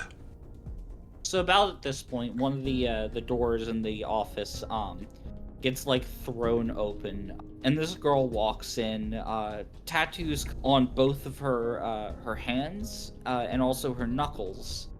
But more than that, the tattoos also go up her left arm as well. In one of her hands, she's carrying basically, think a meat cleaver, but a chainsaw. And in the other hand, she's got a bottle of whiskey. So, like, she fucking takes a swig from this bottle, like, looks around the room as like, so who are all of you? Aiko. We're giving out our actual names. Oh, okay, then I guess. Janico. Zana the Witch. I knew that one. You said it a lot. Yes, I did. So, what y'all doing here? Gestures to Laverne. Points at Laverne. We're with him. And the one who is already in the room, like, is kind of like, Laverne's doing it again. And she's like, are you fucking kidding me? Do you know how far the office could have gone if you hadn't blown that money helping those other idiots? We can help if you still want to set us up. If you don't want to set us up after this, that's fine too. Look, I'm not saying not to do it. I'm saying have some sort of something in place to hold them to it. You can't just pick random people up off the street and set them up with an office and expect them to return the favor of their own volition. That's not how shit works here. Okay, I have an idea. I'm full on interrupting her, walking in between her and him, like separating the two of them. For the record, Laverne has like a little bit of like guilt on his face, but like doesn't seem to be like, it doesn't seem like like she's really like getting to him. I'm gonna put like a hand real hard on his shoulder and then a hand real hard on her shoulder. All right, hear me out. You don't want the money to be wasted. You want to get something for it. You want to be helpful. I've got it. Give us a contract in exchange for doing a contract for you. You do the thing you were gonna do anyway. Laverne looks to this other individual and she's like, I mean, yeah, I guess. It would make me more comfortable if there was some kind of exchange here. Because this isn't how things work. It should be. So like she like kind of like looks to Aiko and then like back to Laverne is like, you know, she's right. This isn't how things work in the city. I know that you have something against debts or whatever, but still, you gotta have people, you know, you gotta work something out. Now, we're not talking about a debt. We do a job, you help us out, that's payment for the job. Does that make everyone feel better? I really have a problem with the original arrangement, but sure. Okay then, if people are in agreement, I do actually have a job that seems to have recently come in. It's relatively simple. That said, if I'm effectively contracting you all to do this, We still need licenses, right? That's the thing. well, I'll work out the license details. I just need to know your names, and also which districts you come from. That said, in the meantime, it'd make me a lot more comfortable if one of us were to go with you. The thing is, while this office has had some rough deals, The lady who was chewing Laverne out shoots him a fucking glare. Our reputation when it comes to getting jobs done has remained sterling so far. And while I am willing to help you all out, you are still fairly unknown assets. So tell you what, given that I'd like our offices to continue working together in the future, why not start things off that way now? You can take your pick of either Eva and basically points to the lady with the chainsaw cleaver, or Maxim and points to the shy one in the coat. And basically just do this request. I'll cover things in the meantime. Eva. Okay. Shit. But, you know what? No, we can deal with it when we get back. Yeah, okay. There just might be a complication with me, that's all. What's the complication? Technically, I'm not from any district, although I think I was in 4? You would be from a district. Oh, okay. Okay, never mind. So, in your case, you originated from District 4. Typho, what district did I originate from? We talked about it. You also came from 4. It was just two very different parts. Oh my god. What? What? We're all from District 4. Oh my god. District 4 is where that forest is? District 4 is well known for being the district associated with the fallen wing of Old G Corp. The backstreets towns take on, I guess, a bit more of a rundown rural look to them. And essentially the old, experiments or soldiers that were created by Old G Corp, a lot of them inhabit the backstreets of it. So there's a lot. So basically, seeing individuals with mutant bug parts or mutant other creatures is not an uncommon sight there, like it is in the rest of the city. A lot of these individuals fought in the Smoke War, and are now kind of just desperately trying to scavenge for their life. Or, in cases like you wound up joining up with, forming groups of varying levels of success. So, let's just say that you can put me down as District 4. Yeah. Yeah, 4 as well, I think. I am also District 4? What district are we in currently, Typha? I believe it's District 5. Yeah. Yep. So it's literally bordering for extremely close to 10, on the border with 11. So, because the way that the districts work is it's essentially a spiral.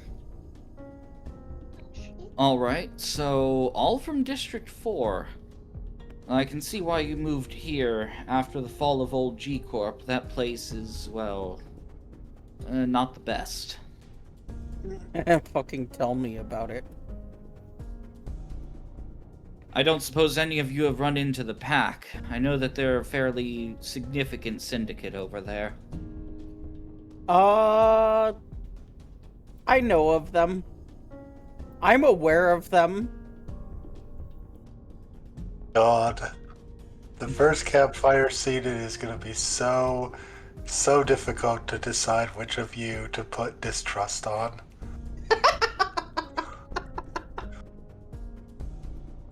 So So, anyway, we're moving along.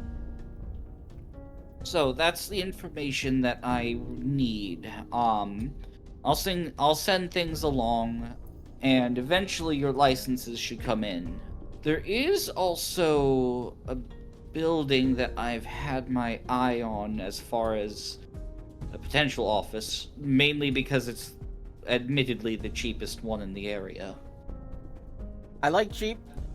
Yeah, I haven't been there to look around myself, but it's an old factory. Plenty of space given the amount that they're charging for it. Lots of potential there. That said, you'll likely have to put in some work to refurbish it. So, as for the job, apparently there's been some disturbances when it comes to garbage in some of the local areas. More accurately, dumpsters getting raided, trash bags opened and torn apart. Seems like some sort of, well, animal, most likely.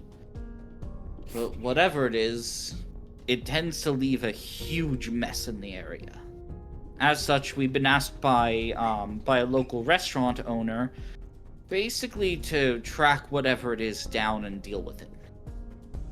Aiko sweating, hoping it's not her. This does sound like the shit you do. Danica wondering if it was her. Yeah, we can track it down and make it stop. Yeah, So, I guess. here's a map of some of the areas where this creature's been. It seems to be sticking around a specific spot. Upon looking at it, it's like maybe 2 hours away from your current location, and Aiko, this isn't a spot that you've hit yet. Thank God. Aiko visibly relieved. Oh, but hey, there might be nice stuff there. Oh my god.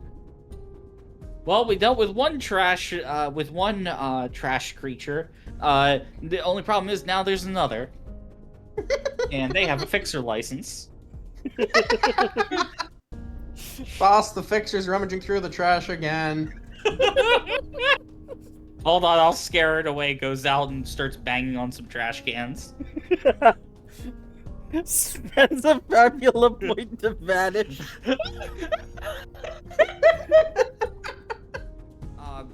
So, now that that's settled, the question is, well, who would you like to take with you?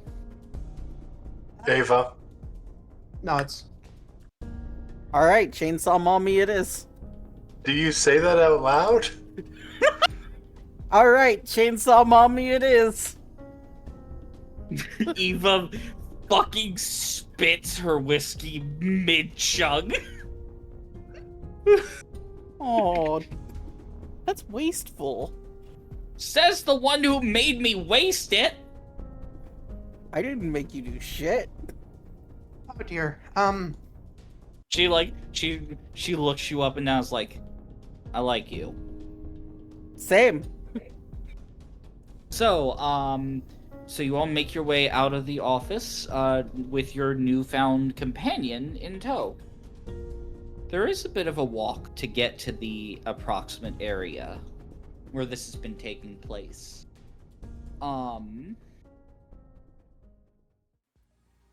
So, as you walk through the back streets, now operating seemingly as a team, I mean, you don't know much about this new person. And so far she hasn't started up much of a conversation. So, your boss, your operator guy, Yeah? he for real? Oh, he's for real. This is legit. This This is real. unfortunately legit. I believe that the most likely case is that he is making up for his guilt, collecting all those gambling debts. Haven't asked him much about his history in District 10. Forming attachments as a fixer is typically a mistake. I know that's where he grew up. And typically people like that have some sort of issues around gambling. Oh, he collected while he was there. That's part of his history. Well, yeah, you can do both. And frankly, way I'm guessing, that's probably what happened. If you're a fixer, you're probably going to have some sort of vice that you use to keep yourself sane doing the job. In District 10, there's exactly one vice to engage in. And that's gambling. So what's your vice? Is it just the drinking, or do you have other vices and other mistakes you make? Oh, I got more than you can count. Oh, yeah? Yeah.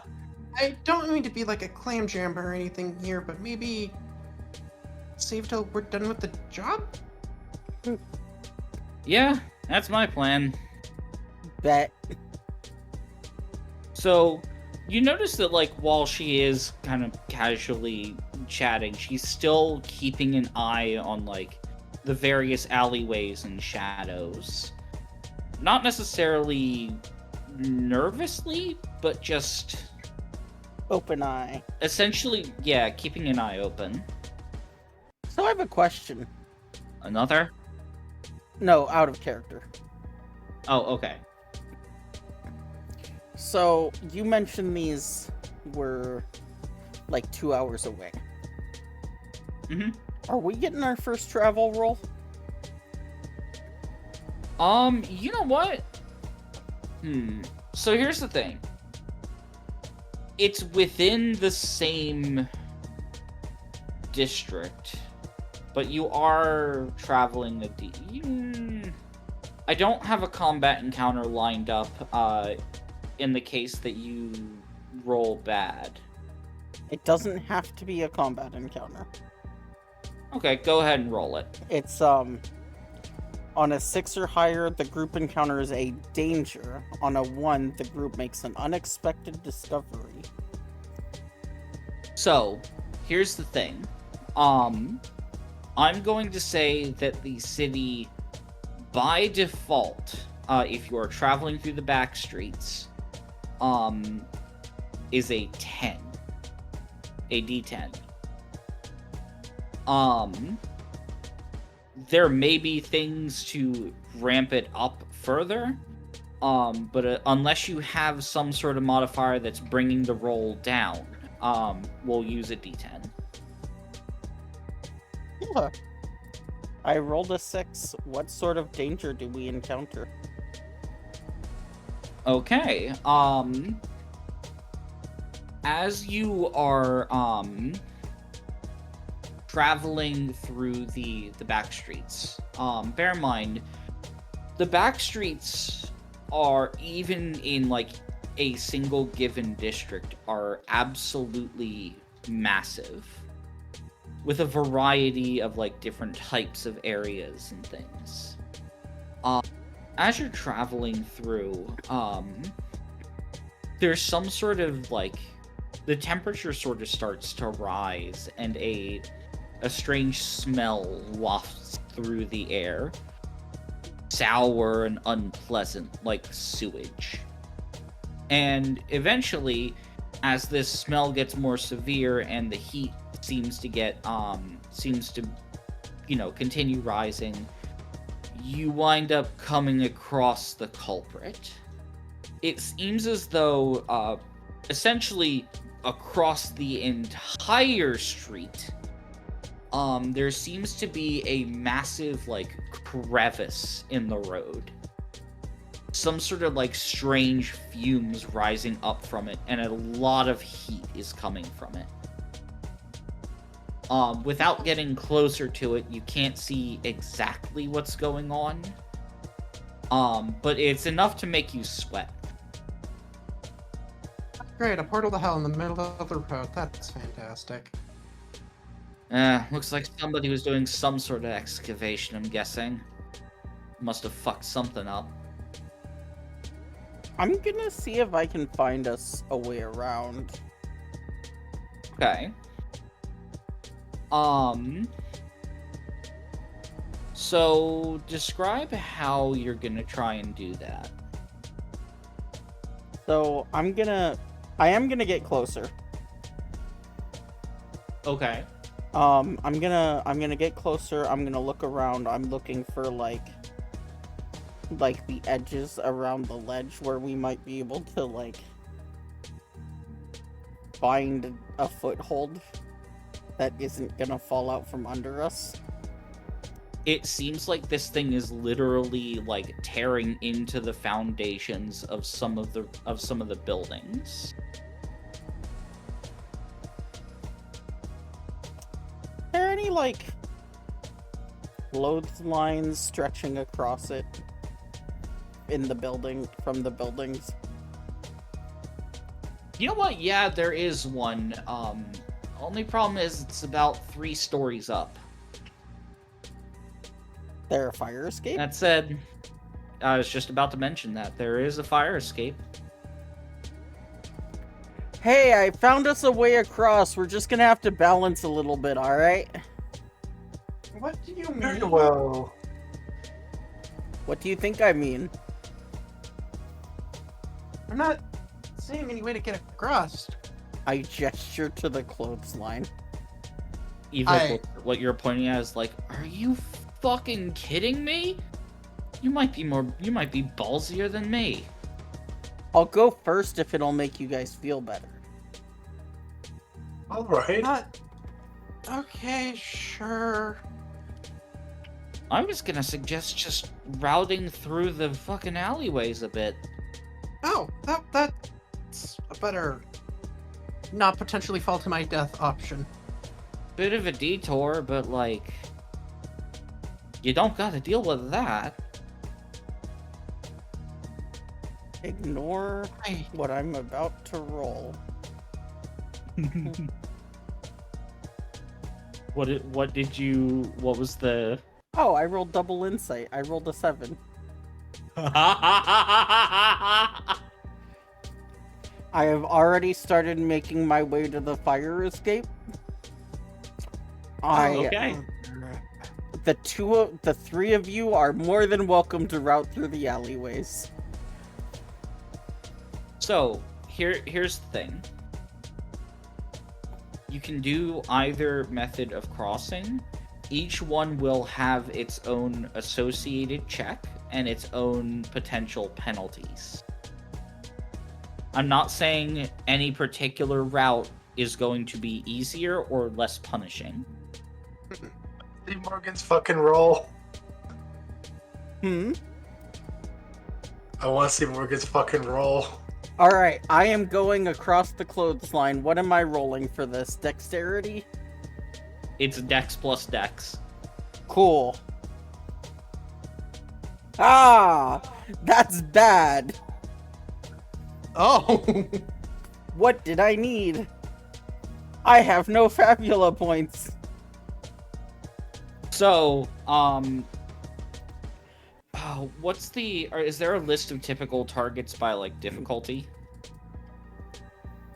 I'm gonna tell you that basically all of them are gonna be higher than a 7. Oh yeah, no, I just wanna know, like, partially for the future. Page 43. 7 is easy. 10 is the difficulty for normal. 13 is hard, and 16 is very hard. So, given that you are literally balancing on a fucking clothesline 3 stories up, trying to basically cross between 2 buildings, like, catty corner across the street, I'm gonna say that's a hard check. Yeah. Like, that's not something that, like, even if you're very talented, you need, like, proper training and experience. Like, you'd need to be like a tightrope walker to do that. So how much damage am I taking for falling? So, here's the thing. I'm gonna give you a choice. You can either fall outside of the crevice and take a set amount of damage. And basically, I will roll to see whether you fall on the far side or the near side.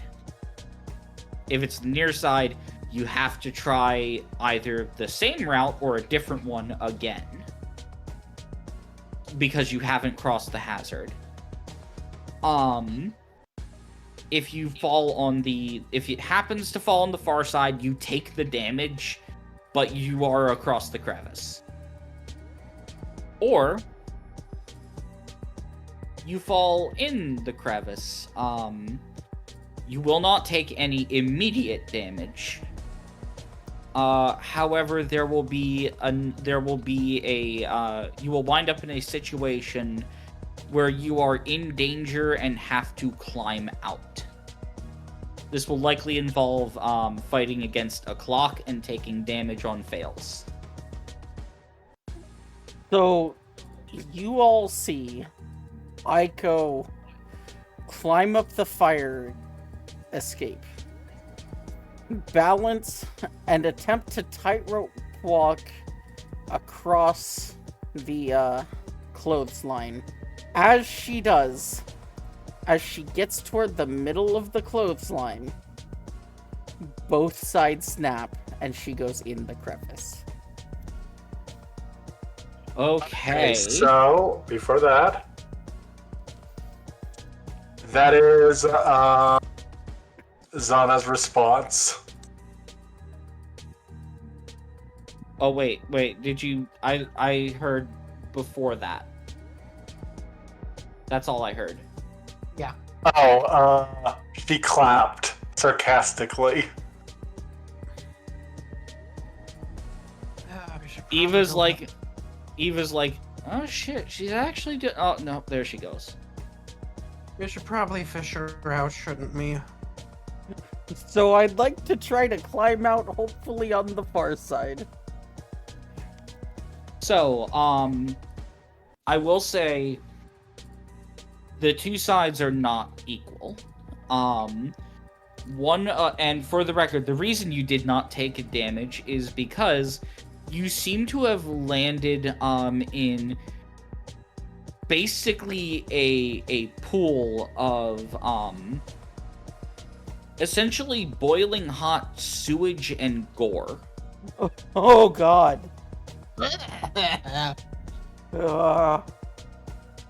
It seems as though there was some sort of like element causing the inside of this crevice to heat up. And in addition, there's a broken sewage pipe.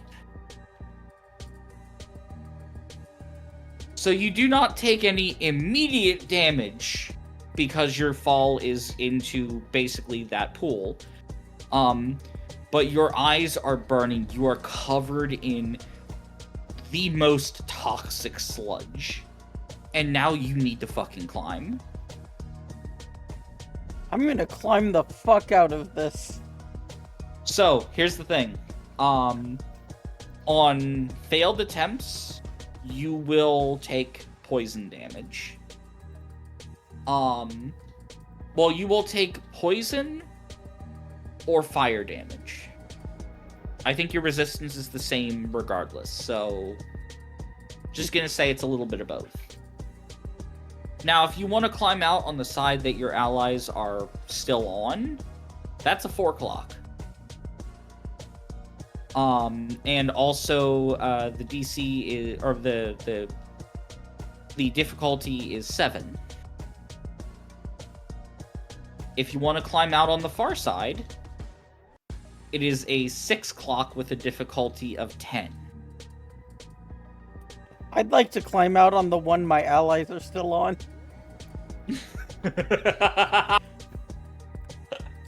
Is it dexterity and might to climb out? Yes. If you succeed on all 4 of these, then you will get out before you succumb to any of the environmental damage. Okay. You said the difficulty was 7, right? Yes. Okay, so that's actually 3 ticks. I am scrambling up the fucking wall. Yeah, no, you've been in some nasty places, but this takes the fucking cake. And that's a 13. I am out. Yep. You are out. Congratulations. You take 0 damage. But you're still on the... You still need to get across the thing. Fuck. Oh, oh god. Oh. Wow, that was I wave my hand. I pull out a little fan and fan in your direction. Well, that plan worked out about as well as I was thinking it would. I didn't see you come up with any plans. Well, we were talking about just trying to navigate through the alleys. And then you did this. Yes, we were literally talking about it as you moved. Yeah, you fucking ran off before actually hearing what we were talking about. Yeah, like, you seem to be really nimble. A lot of old animal types from G-Corps are really nimble, but that takes training, special training, and I don't think... Stares at her for a minute. You add that. I thought I could do it.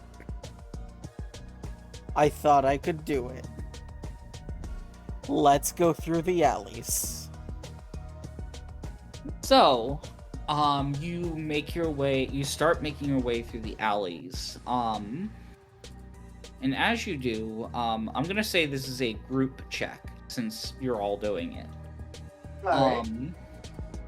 This is going to be insight plus insight, because you're trying to navigate. Okay, we know exactly who's doing this roll then. My insight's currently a d6 because I'm still dazed.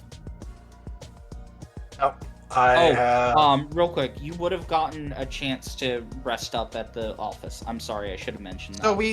So we lose our conditions? Yes. Okay. And restore our health. Oh, Yep. okay. Yeah, no, Laverne would not have let you, leave that office without, giving you a chance to treat your wounds and stuff. So, from what I'm hearing, I have average insight, but everybody else is such a bimbo that I'm going to be doing it anyway. I have a d8 insight. D6 insight? Yeah, and Eva has a D6. I think I should maybe lead this one because I saw how well somebody else leading one of these went. So I'll go ahead and roll that. I presume an 8 is a failure? Well, we also need to roll.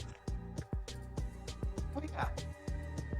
So I presume an 8 is a failure? Well, hold on. There is one more individual that needs to roll. Don't expect too much from her, though, in this department. So I presume an 8 is a failure? An 8 is, in fact, a failure. The alleyways are essentially a darkened maze. Hold on. Okay. Are you gonna spend a Fabula point? Yes. My identity is a poetic witch forced to be a scavenger. I think my years of scavenging have given me some ability to look through this sort of thing carefully. Okay, so I got a 5 and a 3 last time. And on a D8, a 5 is actually pretty good. Mm-hmm. So I think I'm just going to re-roll. I'm just going to re-roll the 3. Go ahead. Made it worse. Oh, shit. Oh shit. So the alleyways are a maze. So, as you're, like, trying to find your way through the alleyways, you keep coming across, like, dead ends and stuff. And, eventually, you hear a noise from up above, only to see, like, this old-ass window-mounted air conditioner falling from, like, the 2nd floor. And it's gonna hit one of you. Alright. God damn it. Janico, you take an air conditioner to the head, take 10 points of physical damage. Ow! And eventually, you find your way out of the alleyway on the same side. God damn it. Hey, I guess I could try. I'm not really good at this sort of thing, though. At this point, just fucking break our way through. Break down the building, Miss Big Arm. I mean, hey, if you want me to try and, like, saw my way through into one of these abandoned buildings, I could give that a shot. Let's not waste breaking the chain on your web cleaver. I guess I can. She just, like, thinks for a minute. Sword wouldn't be good here, I think. Oh, wait. Hang on. Other idea. She puts the chainsaw cleaver away and just sort of, like, cracks her knuckles, and as she does so, the tattoos on her knuckles begin to glow. Oh. I guess that would work, yeah. We find a door, we break it down. So now we're navigating through the building.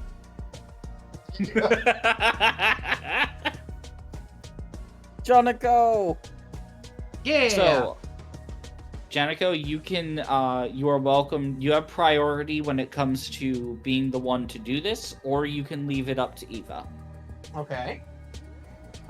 What are we doing? So, there's multiple ways you can go about routing through a building. You can try and talk somebody into letting you through. Which could be any form of something that involves willpower. You could even intimidate your way through with willpower might. Or you could break down the door of some sort of abandoned building, and thus you do might plus might. I'm gonna break down the fucking door. So Eva, like, is cracking her knuckles, and then, like, you walk up to the door and she's like, oh, alright, let's see what you can do then. Yeah, so she just, like, rolls her shoulders a bit.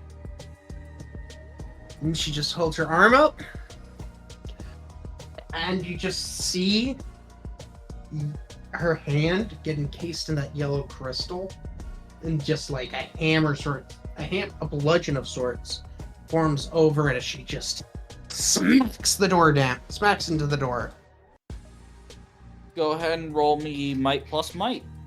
11! Yeah, no, that old,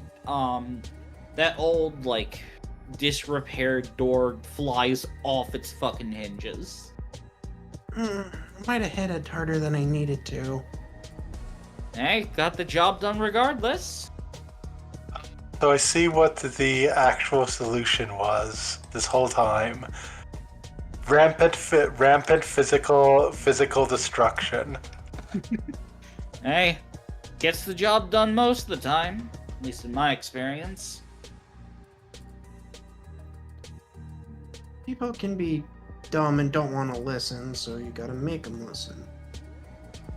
I don't like it, though.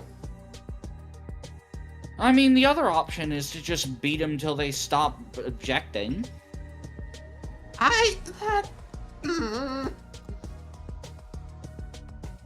Anyway, she's going into Of course, the then building now. there's the matter of washing the bloodstains out of your clothes. What am I, a member of the middle? Fun Fun fact, that was one of my original goals in life. Hence, she, like, holds up and, like, the tattoo on her knuckles glows. Figured I'd get a head start on the whole tattoo augmentation process. What does that mean, being a member of the middle? So, this is out of character, I'm guessing. Is this something everyone would know, or is this something that's, like... It'd be difficult not to know in the setting. Okay. Then, yes, it's out of character. Okay, so, just like the wings are the protectors of the nest, the ones who have control over them, there is another force that is able to rival them. The Fingers, the 5 major syndicates that hold the entirety of the backstreets in their hand, are the most powerful syndicates that there is. Each one has their own, vibe to them. And as far as the middle goes, the middle has a big focus on, a thing called the Book of Vengeance, with the leader of the syndicate being known as the Big Brother. Essentially, wronging a member of the middle in any way, or, going after family members or those under their protection, is a surefire way to get your name put down in the Book of Vengeance. After that, it's only a matter of time before someone from the middle shows up to beat your brains in.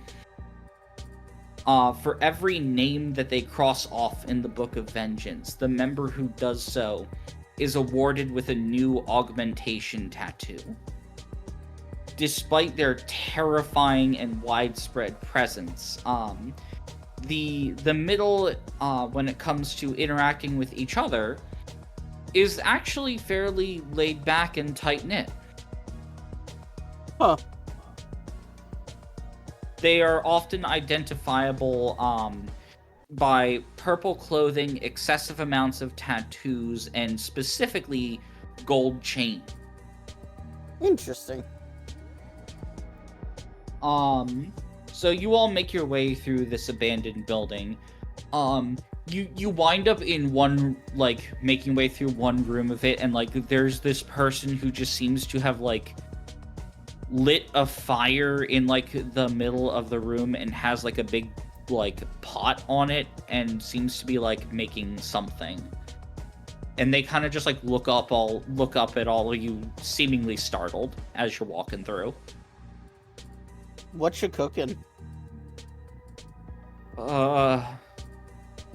Noodles and Trashwater. Haifa? I'm about to do something insane. What's the money in this setting? On.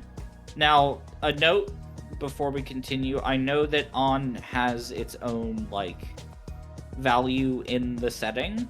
However, we will be using the value in Fabula Ultima, just because it's much simpler that way. How do you, when you say on, is it like ONN or ON or? ANN. I think it's AHN or something like that. I forget the exact spelling. I know it starts with an A. This looks right to me. AHN looks right to me. Yeah, that's it. I'll give you 20 on if you share. He looks up at you, fucking eyes sparkling. It's like, 20 on? For the record, that is, like, more than you would normally spend at a restaurant in the backstreets. So, 20 on, or 20 Zenit is what it costs for me to purchase an ingredient with a taste of my choice. Oh, okay. From, like, a merchant. Okay, cool. I did not know that. So I'm offering to buy his trash water noodles. Yeah, no, like he eagerly like serves you up some, and kind of like waves to you and says, "Thank you." Haha, I take a bite and then store the rest for later. They taste about how you'd expect. They're quite, and I get to choose because it's 20 on. They're quite bitter. That's the extra good trash water. I am adding trash water noodles to my sheet. So yeah, no, you eventually make your way out of the building and you're on the other side of this crevice. And eventually you reach the approximate area where like this creature is supposed to be. And Eva's been a bit quiet, seemingly like thinking about something.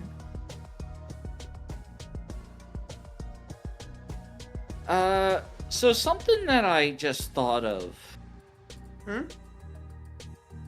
If a creature is able to cause disturbances with dumpsters, like in the pictures, which there were some pictures along with the map, there was a dumpster that was straight up turned over. Oh shit. Definitely not me then. Yeah, there was also something you noticed in the picture. There was also like some sort of caked on red substance all over the alleyway. Come to think of it, if a creature is strong enough to do that, odds are it's too big to hide in most of the places most monsters in the city would. But if it's that big, how the hell has it survived more than a night? Unless... Maybe? No. It wouldn't. If it was that, then... The sweepers haven't done anything to it. That's a Like, bigger issue. Uh-oh. If this thing... Worst case scenario, this thing is strong enough that the sweepers are, well... that the sweepers can't take it down, in which case we don't stand a damn chance against this thing. Maybe it can maybe it can squish itself into a smaller area? So some sort of slime-based thing. Ugh. Or I had another thought. I'm a little worried about this thought, and I don't want to say it out loud, but I probably should so we can be prepared to it. it could I think you might be... it could also just be smart enough to avoid the sweepers. Well, that's easier said than Maybe. done. They literally flood the backstreets. This Yeah. thing would have to know to, like, literally go into a building and shut the door behind it. Yeah. I don't think that's the case. I think... She pauses for a minute. I really hope I'm wrong here. Whatever we're doing against... Oh, please tell me. I hesitate to say it out loud even, but... Maybe it's some kind of distortion? Oh god, I heard about that fucking... What is it? Distortion phenomenon? Yeah, because of the weird light things, I think. Yeah, no. Wasn't there... I think, like, the first one of that was the fucking pianist. Thing took out the entirety of District 9. Jeez. Okay.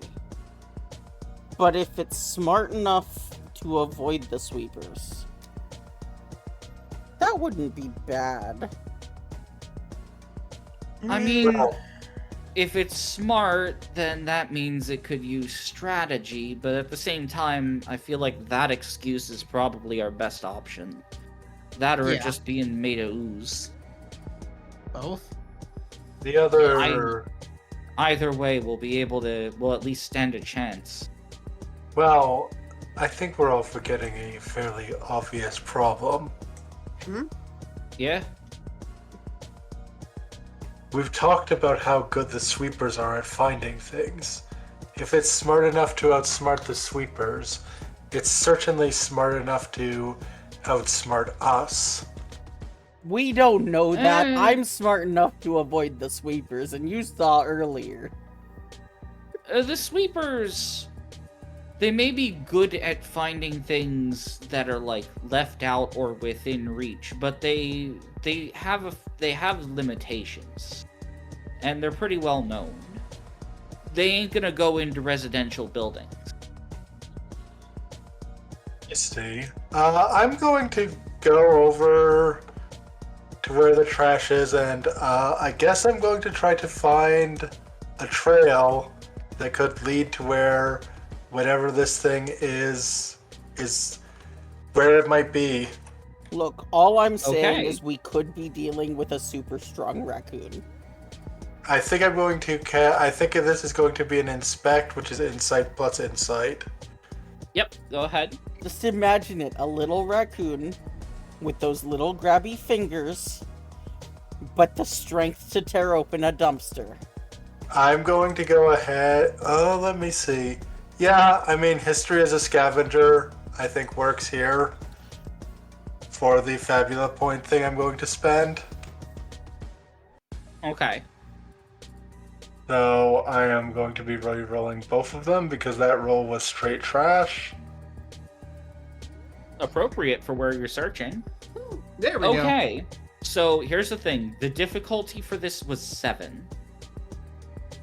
And the I reason for see. that is because in addition to all of the trash bags effectively like being, you know, just ripped to fucking shreds, almost like by a wild dog, but much bigger. In addition to that, though, there is a flip dumpster here. But more importantly, the entire alleyway is, like, caked in that weird red substance. Which, looking at the picture, you might have thought was, you know, blood. But it's not. This is sauce. Like, straight up, like, red sauce. Like, you'd find either on, like, just, like, what you'd find in some sort of Italian dish. Can I gather it up? I mean, it's old and caked onto various surfaces. Can But I yeah. peel some of it off and eat it like a chip? Yes, you... Oh my fucking god, yeah, sure. You Disgusting. Let's find out where. Let's continue But to more follow than the that- trail. Oh, go ahead. You find something else. Absolutely covered in that substance. You find a fully functional chainsaw greatsword. The very sort of weapon that, like, typically low-grade fixers will try to get their hands on. And also syndicate members as well. I turn to the others and I go, so do we think that this is syndicate or fixer? I don't know, whatever it is. I don't think they let go of that willingly. Yeah, I certainly wouldn't. That thing's a beaut. Yeah. Do you want it? I wouldn't be opposed. Take it. Because if you don't take it, I'm gonna take it. And if I take it, it's gonna end up at a pawn shop. Like, I mean, So give me 1 second here. I might have use for it. Like, it's sure I have my arm, but I don't know. then take it. If you Oh, want okay. it, take it. Because if no one else takes it, I'm gonna take it, and I'm gonna sell it, and I'm gonna keep the money for me. Oh, of course you will. Well, yeah, I will have done the work of selling it. You know, fine. I'm just gonna grab it then, unless the lady wants it. So Or, so here's the thing. yeah. So her current weapon is effectively a chainsaw sword. Yeah. So one-handed. However, she has a one of her abilities increases the damage by 5. Ah. Additionally, I will reveal that she technically has a usable shield in the form of a tattoo on her arm. So, if you let her take the chainsaw greatsword, I will raise the damage of her rip 'em up move to match a greatsword with the added damage from her skill. And however, I will lower her defense because she's not using the shield. Janako, you should take this if you want it. I mean, it might be nice to have options that aren't relying on my arm all the time. Because it hurts when it turns back to normal. Then take the greatsword. It's one hell of a weapon. Alright. Oof, this thing is bonk heavy. So it is a martial melee weapon. It is literally just a greatsword, effectively. Oh, okay. That said, it is a greatsword with, some added flavor of literally being a fucking chainsaw. I will also say, having this thing, and this is just something that, every other, member of the party can clearly see. Janako picking this thing up effectively immediately gives her additional street cred as a fixer. Nice. What's the HR plus on greatsword again? Let me check. It does Dex plus Might plus 1, and it's HR plus 10 physical. Okay. So it's not as good as my arm, but it is an alternative. Yeah. Correct. You can also take it to a workshop and potentially get it modified. Okay. But it adds plus 1 to your accuracy. That Yes. That is a good point. You know what would be really cool?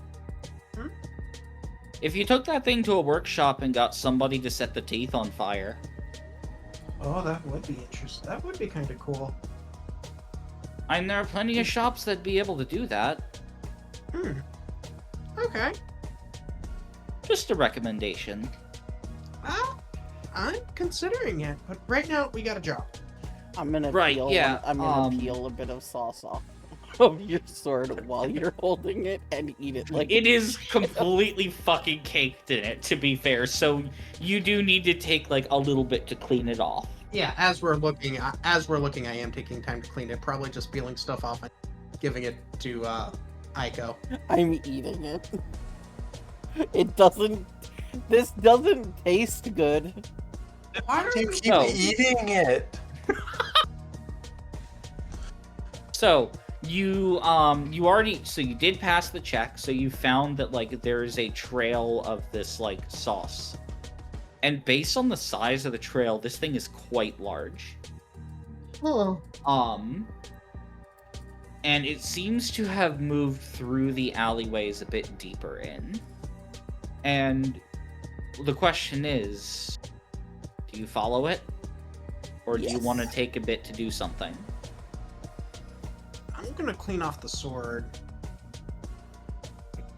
Basically, I'm saying this is your chance before, you are going to have to fight something. Ooh.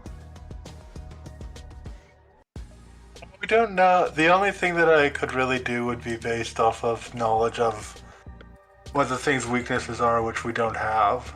So, no. Okay. I want to see what we're up against. Yeah. So, if you're all ready, you continue to follow the trail. And eventually you get to a corner. You can hear trash bags being torn apart. But what's more than that, you can feel immense heat coming from around the corner. And on top of that, you smell, well, Oh, A fuck. combination of molten cheese and sauce. Part of it to a certain extent, it smells good. If it weren't for a strange smell of rot and death that also accompanies it. Aiko is sniffing the air, and her tail is wagging. You haven't laid eyes on it, but one thing for sure, this thing is as big as the alleyway itself. Fucking hell, how did it... And then you do see it as you round the bend. From the back, it appears to be some sort of massive, slug creature. Just whatever's in front, ripping through everything.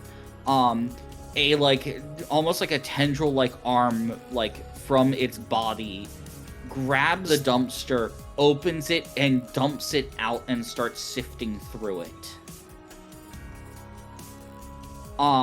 It's clear that this thing,